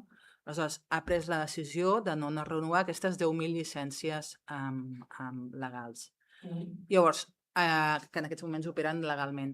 Què s'està fent? En declarar zona de mercat tensionat, s'ha fixat aquest topall de preu. Sabeu que hi ha l'índex de preus i aquí, malgrat hi hagin, és un barri que tens la casuística en què hi ha gent de menys capacitat econòmica, però viuen amb digital nomads que tens al costat, amb expats que et venen aquí, però hi ha un topall de preus. Hi ha un topall de preus que s'ha d'aplicar i s'ha d'implementar. D'altra banda, també hi havia un fenomen que són els seasonal rentals, que eren de 1 a 11 mesos de lloguer, contractes de lloguer, en què hi havia com un forat en el qual els preus es disparaven i eren per aquest perfil de digital nomads o el que sigui que venia. Des del desembre, si no m'equivoco, desembre-gener, ja se'ls aplica també el topall de l'índex de preus. Després hi ha una tasca d'inspecció, etcètera, que t'ho complementa, i alhora totes les altres mesures que s'estan desenvolupant, com incrementar l'estoc, etcètera. Aquí hi ha mesures en dos àmbits. Hi ha unes mesures que es prenen a curt termini i sobretot van orientades a protegir els llogaters. Hi ha unes mesures a llarg termini que estan orientades a incrementar l'oferta i a poder dotar aquesta infraestructura social dels recursos i de les unitats que necessiten per poder satisfer la demanda. Abans també la Sur que parlava de mercat d'habitatge, jo que soc economista, quan tu parles de llei d'oferta i demanda, clar, aquí hem de ser conscients que a banda que hi ha una fallada de mercat com una catedral i la primera d'economia et diuen que quan hi ha una fallada de mercat el que s'ha d'intervenir, aquí hem d'agafar més la intervenció, més l'aproximació que diu Mariana Mazzucato de shade de market en comptes d'adress de market failure, perquè si no el govern sempre va corrents a solucionar els problemes que causen una capella. Aquí hem de definir un framework, un marc normatiu per adreçar el mercat de l'habitatge, que no ha existit per aquesta creença errònia que l'habitatge funcionava sol, però és que a més, quan parlem del mercat de l'habitatge, la demanda són persones, la demanda sou vosaltres, sóc jo, som totes aquestes persones, és la gent gran que viu aquí al barri, són els joves que han d'estudiar, són la gent gran que viu als pisos des de fa 30 anys, per tant, no és un mercat fred, escèptic.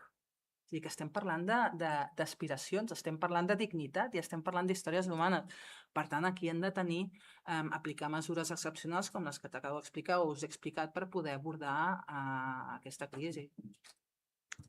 M'agradaria introduir una cosa que m'he quedat com... on deia la Sort i realment ho diu també una mica el títol del que parlem ara mateix, i ja fa molts anys que ho escolto i penso que és una realitat. O sigui, vam tenir un Covid i van sortir de sota les pedres recursos i després hi ha uns quants polítics que estan sent qüestionats als jutjats per tots els guanys que van tenir per mascaretes, vacunes i coses. O sigui, com pot ser? Ara estem posant defensa al mateix nivell que habitatge, no? I llavors, com pot ser que no hagi estat fins ara una emergència, el tema de l'habitatge, quan a més Espanya, ara ja no parlem d'Europa, Espanya l'ascensor social sempre ha vingut, i la cultura, a través de l'habitatge.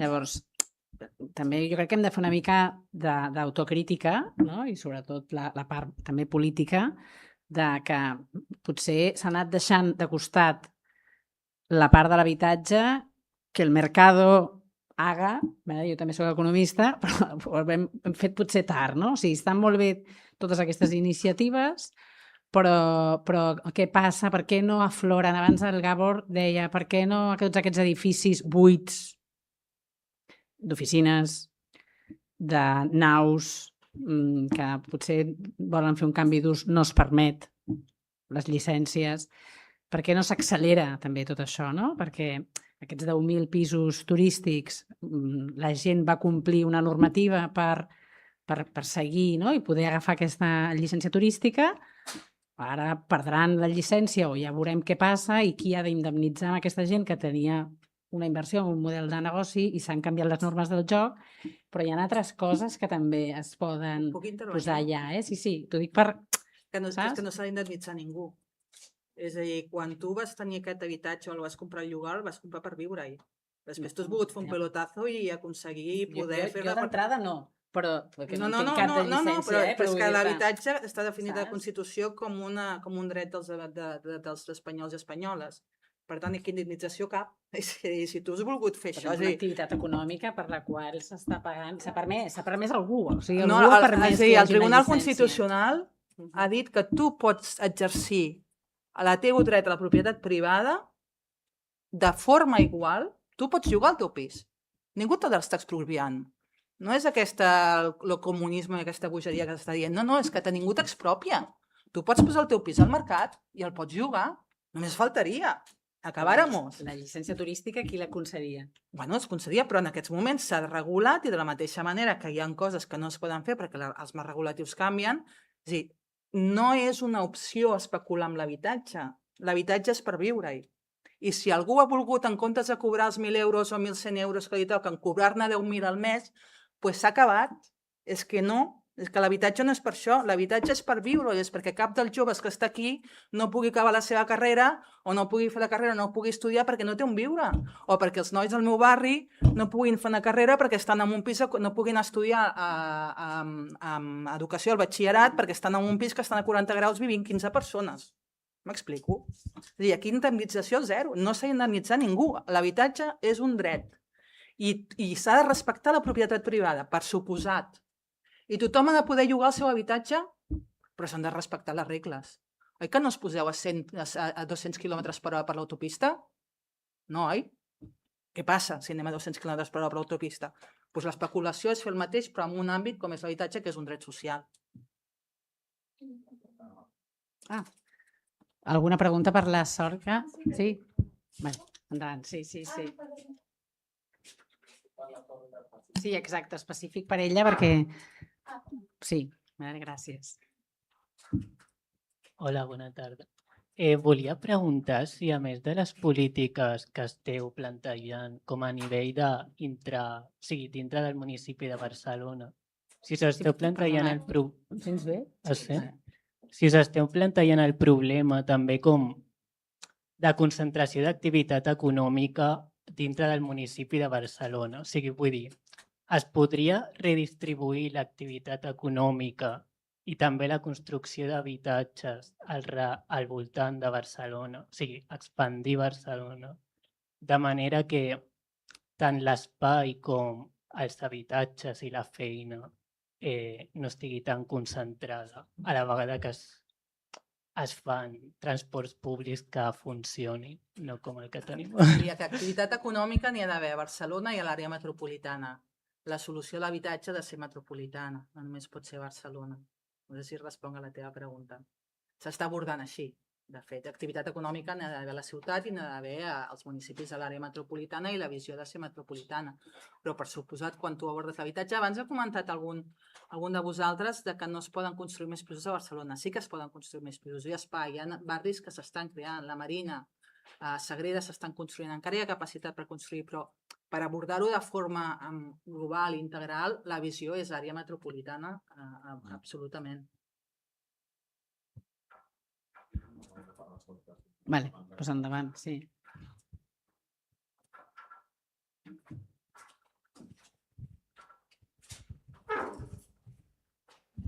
Sorka, I don't know if you're still there, but my question would be, because Mr. Nagy spoke about simplification or simplifying the over-regulation that apparently is there, and my worry when we talk about housing is whether this facilitates or not speculating.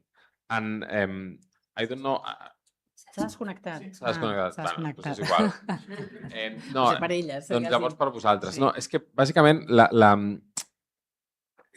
Mar, tu has dit la solució no és construir, o no només. No només, fantàstic. Llavors la meva pregunta seria com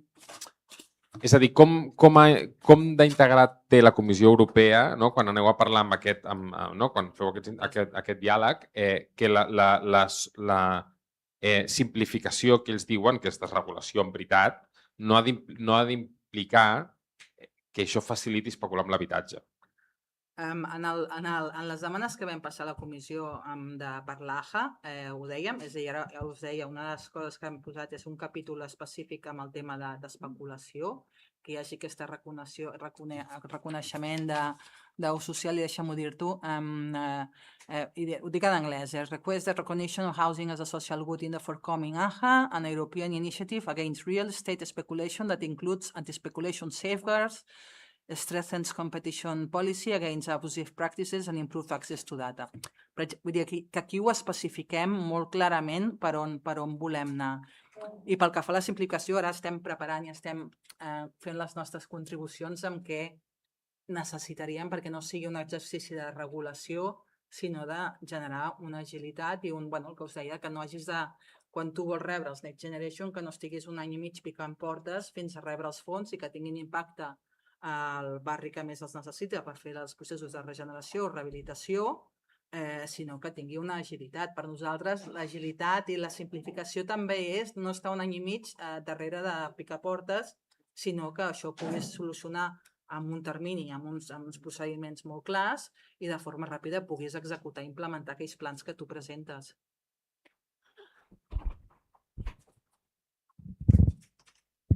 Hola, bones. Gràcies per la presentació. Tenia una pregunta que està una mica incentivada també per la preocupació, perquè tot el que va cap a tu, Marc, perquè tot el que has dit sona molt bé, però la qüestió també, o sigui, has dit Collboni, llavors també em dirigeixo com una mica representació cap al PSC. El PSC porta bastant de temps, sigui alcaldia, sigui Catalunya, a govern o ajuntament, i 2027 sabem que és un moment important, hi ha municipals, i després 2028, doncs, autonòmiques. I tot el que has dit són grans avenços, però estan blindats? És a dir, com aquestes coses seguiran passant, seguiran millorant, no es pot tornar a donar aquestes llicències de pisos turístics si en algun moment surt una aliança, un PP, un Junts o tot alhora? Si guanya PP les properes eleccions generals, cau tot. És a dir, és a dir, així de clar, cau la llei de l'habitatge i cau tot, i serà la llei de la jungla. I jo soc una persona, soc un perfil independent, però sé el que passarà. I el que passarà és que caurà tot. L'endemiatge aquest, de fet, jo ho estava demanant Vox a comunitats autònomes, volen desmuntar la llei de l'habitatge. Per tant, aquesta llei que ens permet a nosaltres declarar zona de mercat tensionat i que podem topar els preus, tot es desmunta. És la llei de la jungla. És a dir, si vosaltres ara teniu un lloguer en què té un preu regulat, en què hi ha un topall, etc., és que tots se'n van orris. I ho dic així de clarament, i ho dic com una persona independent que està al govern de l'alcalde Collboni. També per això estem fent aquest esforç a nivell europeu. Perquè, com us deia, al final qui té la competència d'habitatge és la Generalitat.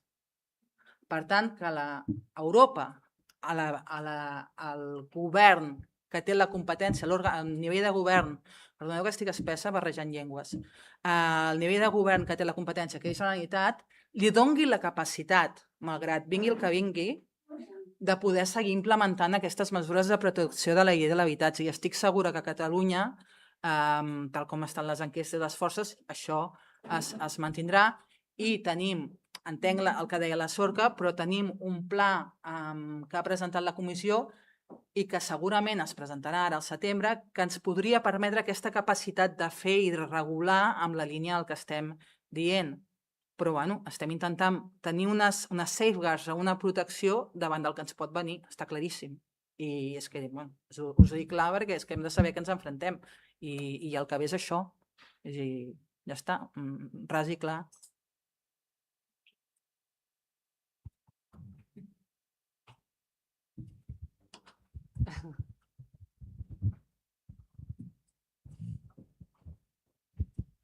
Bona tarda. Una pregunta. S'ha plantejat el fet que els preus serien alts a Catalunya, a Espanya, a Europa, a tot arreu, per una falla de mercat, diguéssim. I la meva pregunta és quina és aquesta falla de mercat i per què apareix els últims anys, diguéssim. El preu, diguéssim, ha augmentat més els últims anys, aleshores, per què aquesta fallada de mercat apareix els últims anys i no existia fa 10 anys, perquè intueixo que si associem, diguéssim, l'augment dels preus a la fallada de mercat, si no hi havia aquests preus tan alts fa 10 anys, entenc que estem assumint que no existia aquesta fallada de mercat, aleshores no sé com respondríem això. No hi ha una pissarra per fer aquell ansis del gràfic de l'oferta i la demanda en macroeconomia. Hi ha una fallada de mercat perquè l'oferta és més baixa que la demanda. Llavors, hi ha els gràfics, fa molt temps que no ho he vist això, però hi ha els gràfics de l'oferta i la demanda i el preu d'equilibri, però en aquests moments estem en un gap entre l'oferta i la demanda bestial. Per què ha succeït això? Hi ha molts elements per explicar-ho, però també a Espanya va haver un crash el 2008 en què el sector de la construcció va passar per una crisi brutal i va caure molt la producció d'habitatge. Entretant, la població, la demanda ha anat creixent i això s'ha anat eixamplant. Però ja et deia, a mi és a dir, hi ha una falla de mercat en el sentit, t'ho diria, en el sentit que l'oferta no és suficient per abordar la demanda, però perquè venim de 20-30 anys en què l'habitatge no s'ha vist com una infraestructura social que era necessària per garantir la igualtat d'oportunitats i la llibertat de ser. Moltes vegades ho escric també a La Vanguardia, que no només es tracta d'igualtat, sinó també de llibertat, de la llibertat que vosaltres pugueu ser el que vulgueu ser i que pugueu fer la vostra vida el que voleu fer. I això no s'ha preservat. I en el sentit que ara s'ha donat compte d'aquest tema en què la situació ja és molt greu. De fet, el que estem vivint és producte d'aquesta desregulació i quan a tu et diuen desregula més, no, és que la regulació ens ha portat això. La llei del lliure mercat és la que ens ha portat això i l'habitatge no funciona d'aquesta manera i a banda el que us deia és que la demanda són persones. No estem parlant d'un gràfic d'economia fred en què tu puges una miqueta aquesta part de l'axis i aquesta altra. No, és que estem parlant persones de les seves vides i de la seva dignitat i esperança.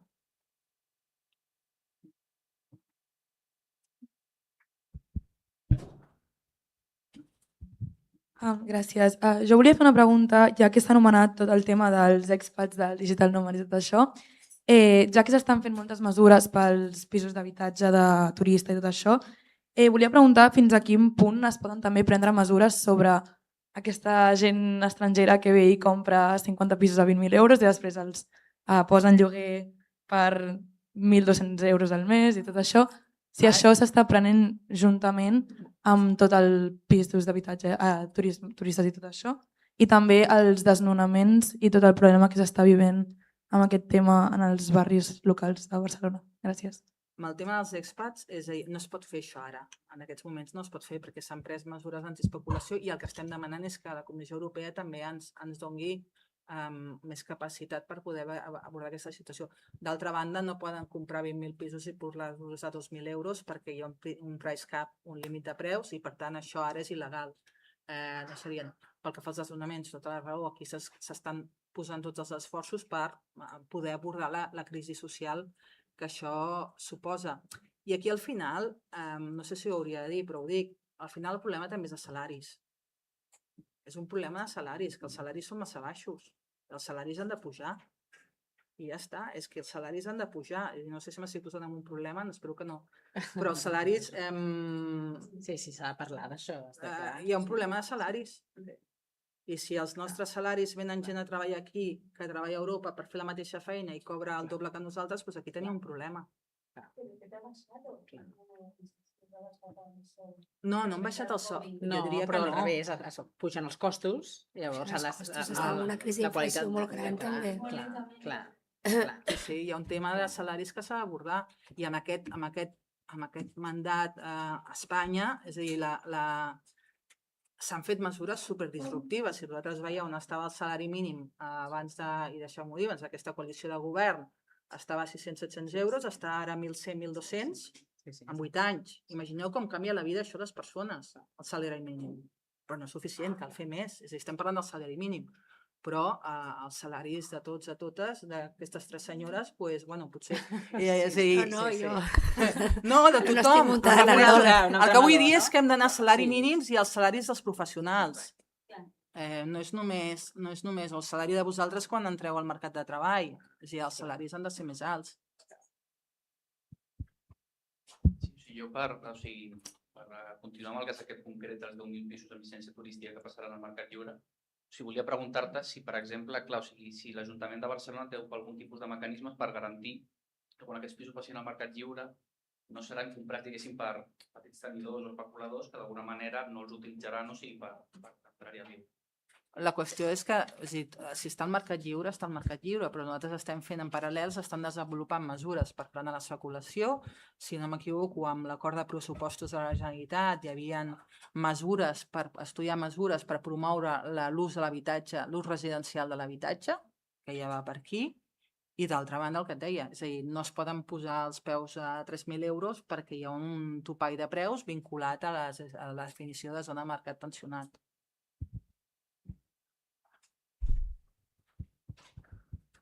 I això que jo no soc comissionada d'habitatge, Sí, jo volia fer una reflexió i una pregunta. Com has dit, Marc, abans hi ha un risc important de que la regulació que ara hi ha per posar al topall els preus de l'habitatge, etc., hi ha un risc de que hi hagi una reversió en el futur. O sigui, no sabem si passarà o no, però hi ha el risc. I jo volia preguntar, reflexionar sobre el fet de que realment, com s'ha dit també a la presentació anterior per part del comissionat de la Unió Europea, o sigui, la ràtio de dedicar un 30% com a màxim de la teva renda a l'habitatge és com el que es considera saludable, i per sobre d'això, que estem molt per sobre ja, és perjudicial. El tema és si... Jo crec que les mesures que s'han anat impulsant es poden defensar des de diferents punts de vista, ideològic, polític, com s'ha parlat de... No estem parlant de qualsevol bé, sinó que es tracta de persones, la seva dignitat, plans de vida, etc. La meva pregunta és, hi ha altres opcions polítiques que això ho consideren un actiu financer i per això s'ha financiaritzat l'habitatge i tal.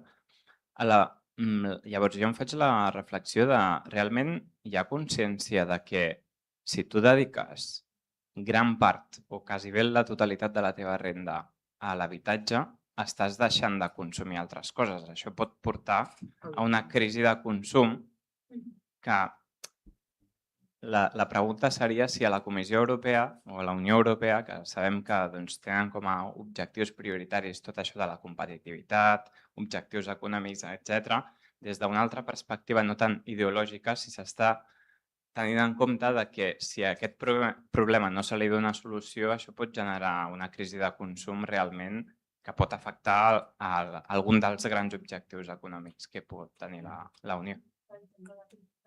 Sí. Et respondré. Aquelles forces polítiques que creuen que l'habitatge és especulació van contra la Constitució. Només t'ho dic, la Constitució reconeix el dret a l'habitatge. Si creus que l'habitatge és especulació, pot ser un bé especulatiu, estàs anant contra la Constitució. Perquè la Constitució et garanteix aquest dret, que en aquests moments no està garantit si tu et dediques a especular amb els béns. I et diria, pel que jo conec a la Comissió Europea, a l'equip del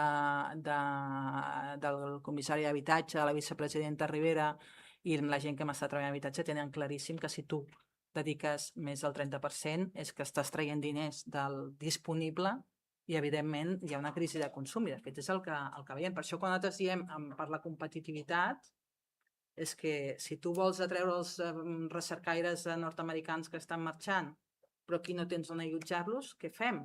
Si els mestres o les infermeres o els metges no es poden pagar un habitatge, què fem? És a dir, està molt clar i, de fet, és un dels arguments, el de la competitivitat. La Marta deia social mobility, democràcia i competitivitat. I per això, des de Measure for Housing, demanem que l'European Competitiveness Fund, que està en procés de negociació, inclogui una partida important per l'habitatge, perquè entenem que és un element angular perquè poder tenir un continent que sigui competitiu, es té present. Que per les forces del Parlament Europeu hi haurà qui no ho tingui present. A la comissió jo diria que sí.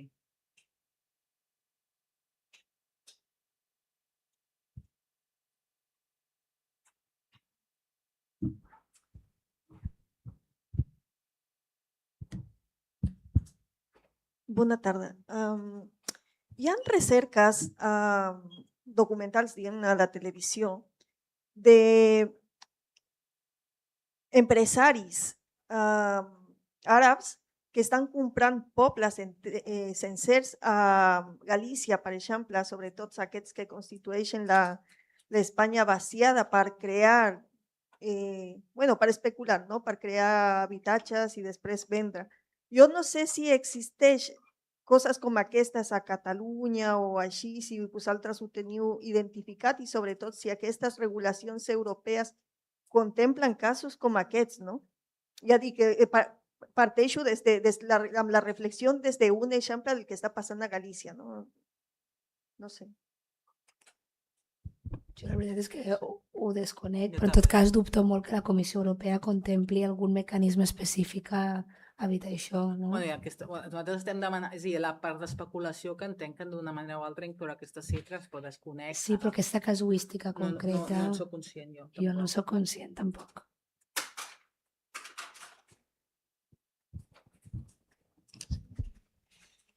Hola, bona tarda, gràcies per la conversa.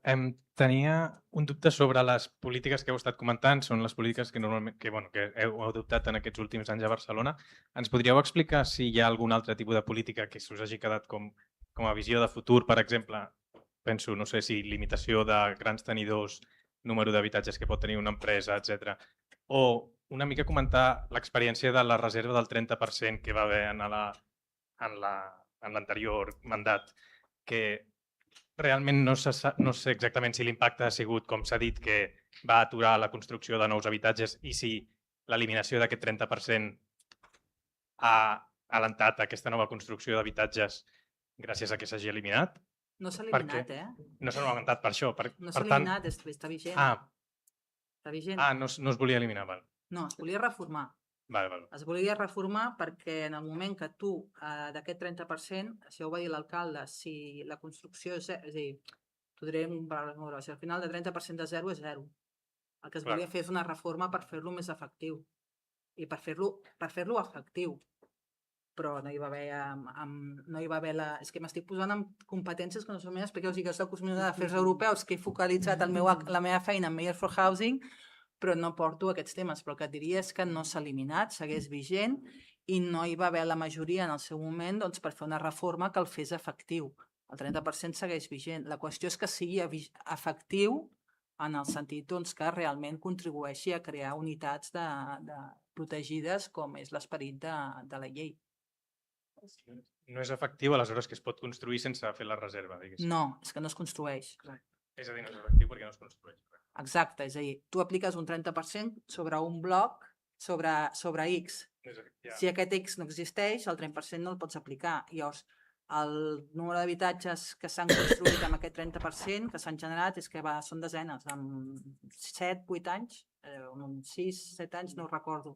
Dic, no és el meu àmbit, és a dir, no hi dedico totes les hores al dia com dedico però és això, el problema ha estat aquest. Aleshores es volia reformar perquè si tu incrementaves el parc construït al qual li aplicaves el 30%, per tant aquest 30% et tenia un retorn amb més unitats Però això m'ha passat, fins i tot és una de les recomanacions que va fer Carme Trilla, que no és... Es volia, no, d'alguna manera, com ajuntar-ho, no? Bueno, fer una flexibilització que et permetés fer-lo, que funcionés. Si no funcionava amb una promoció concreta perquè no sortien els números, doncs dir, bueno, si compres això i això, o sigui, al final has de destinar una quantitat X que resulti a vivenda social. Llavors, si no encaixa dintre d'aquesta promoció, doncs veient... Es volia dotar de més flexibilitat, però garantint el 30%. No es va tenir la suma suficient de vots i, per tant, segueix tal qual està ara. Alguna pregunta més? La PM? Aquí hi ha una altra... Aquí, perdona. Ah, vale, hi havia allà. No.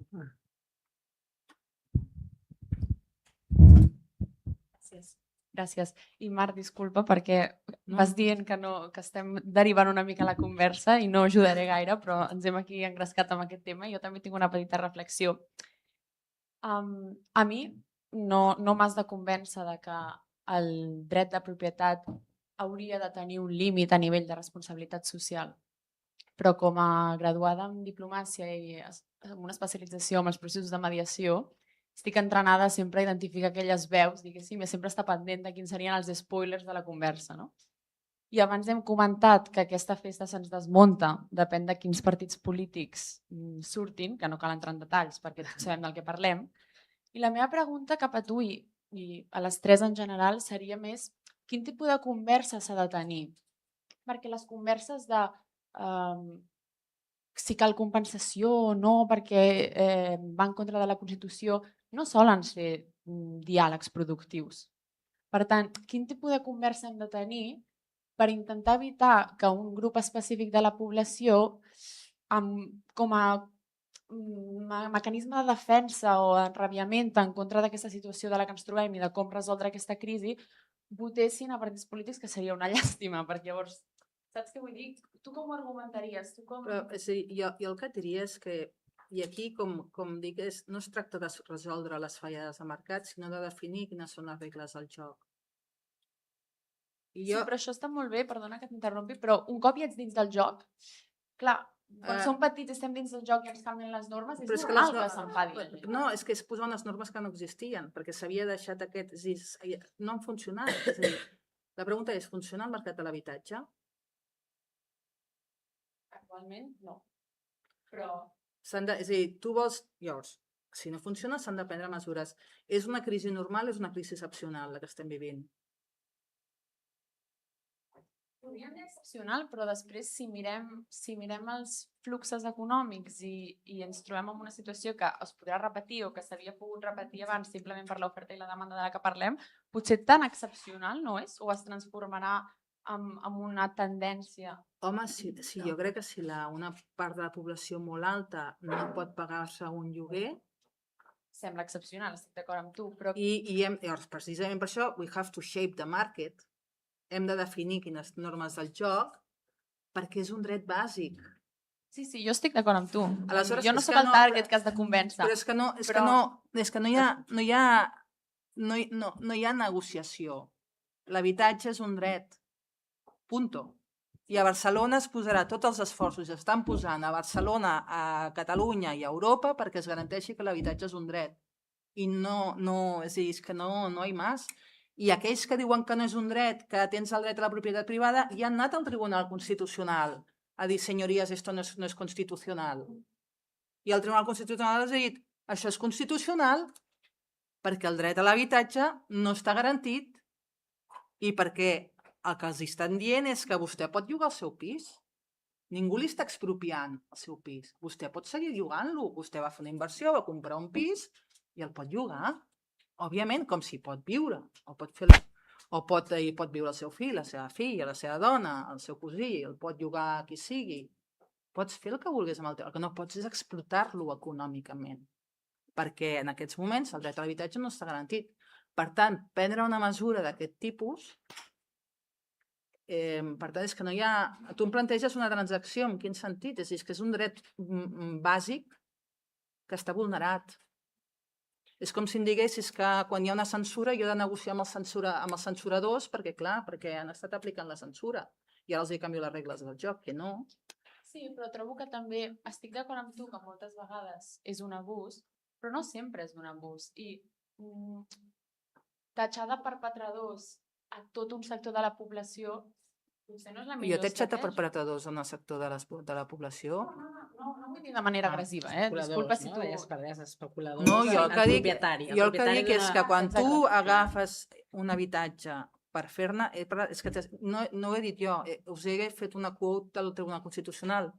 És que us estic citant la sentència del Tribunal Constitucional, no ho està dient Marc Jiménez, us estic dient. Ho sé. Davant del dret a l'habitatge no està garantit, és constitucional posar aquestes restriccions i el dret a l'habitatge preval sobre l'explotació econòmica. Jo no ho estic dient. Ho està dient, us estic llegint. Si vols, busco la sentència concreta. Us llegeixo la sentència concreta del Tribunal Constitucional. Per tant, que jo els estic dient explotadors econòmics, no ho estic dient. T'estic dient quina és la sentència del Tribunal Constitucional que ens avala a prendre aquesta decisió. De la mateixa manera, quan tu estàs governant tens l'obligació de prendre decisions i de defensar uns interessos compartits, uns interessos comuns. I si tens un dret bàsic que no està garantit, el que has de fer, la teva obligació com a governant és prendre les mesures que puguin garantir que l'habitatge sigui un dret. Perquè ara no ho és. Tu estaries fallant com a governant si no prens les mesures per garantir que l'habitatge sigui un dret. I és per això que estàs governant. Després, si passa el que ha de passar i ve qui ve i creu que l'habitatge es pot especular, bueno, la democràcia és això, és a dir, però l'obligació que tens és garantir això. La meva feina com a comissionada és garantir i treballar sense descans perquè en altres ciutats europees perquè el dret a l'habitatge sigui reconegut i sigui protegit a nivell europeu i això ens permeti també prendre mesures aquí a Barcelona. És la meva obligació. I per això jo estic treballant com estic treballant, tinc aquest servei públic que estic fent. Ara, és a dir, qui no està d'acord ja ha fet el que podia fer, que és anar a l'òrgan superior. El que hem de tancar, no? Sí. Gràcies. Sí, jo crec que això ha estat molt interessant, perquè és veritat que potser s'ha de baixar una mica com el to, no? I veure que al final, o sigui, potser tard, no? Perquè ha sigut un problema que ve des del 2008, per exemple, que hi va haver una crisi, doncs s'ha deixat fer, hi ha hagut una deixadesa de funcions possiblement d'algú, no?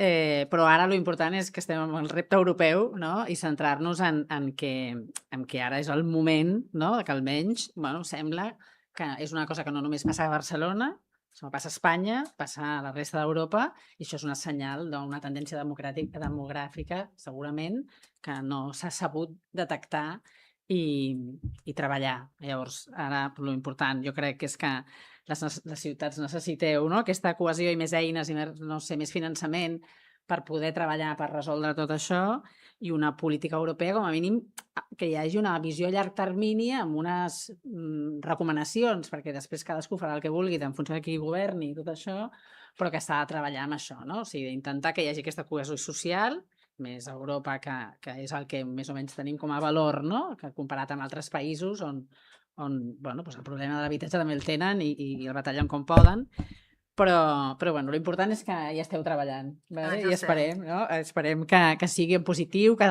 hi hagi molts aprenentatges de les diferents ciutats que us aneu sumant i que hi ha coses que han funcionat en unes ciutats i en altres no funcionen o al revés, o sigui que funcionen amb totes i llavors les altres poden seguir-ho. Moltes gràcies a totes tres, la sort que ja ens ha deixat, ha sigut molt enriquidor i m'agrada punxar-vos, perquè crec que també heu de fer una mica d'autocrítica, perdona Marc, no?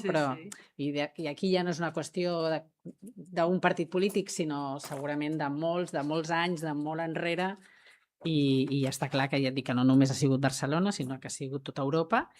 Agraeixo molt sincerament a tots els vostres comentaris, les preguntes han estat superinteressants, perquè jo crec que ha d'haver debat sobre això i hem de saber explicar-nos i que tothom entengui com hem arribat fins aquí, però a partir d'ara a posar-se les piles i a treballar pel futur nostre, o sigui, Barcelona, Catalunya, Espanya, Europa, i a seguir endavant. Moltes gràcies a tots per acompanyar-nos.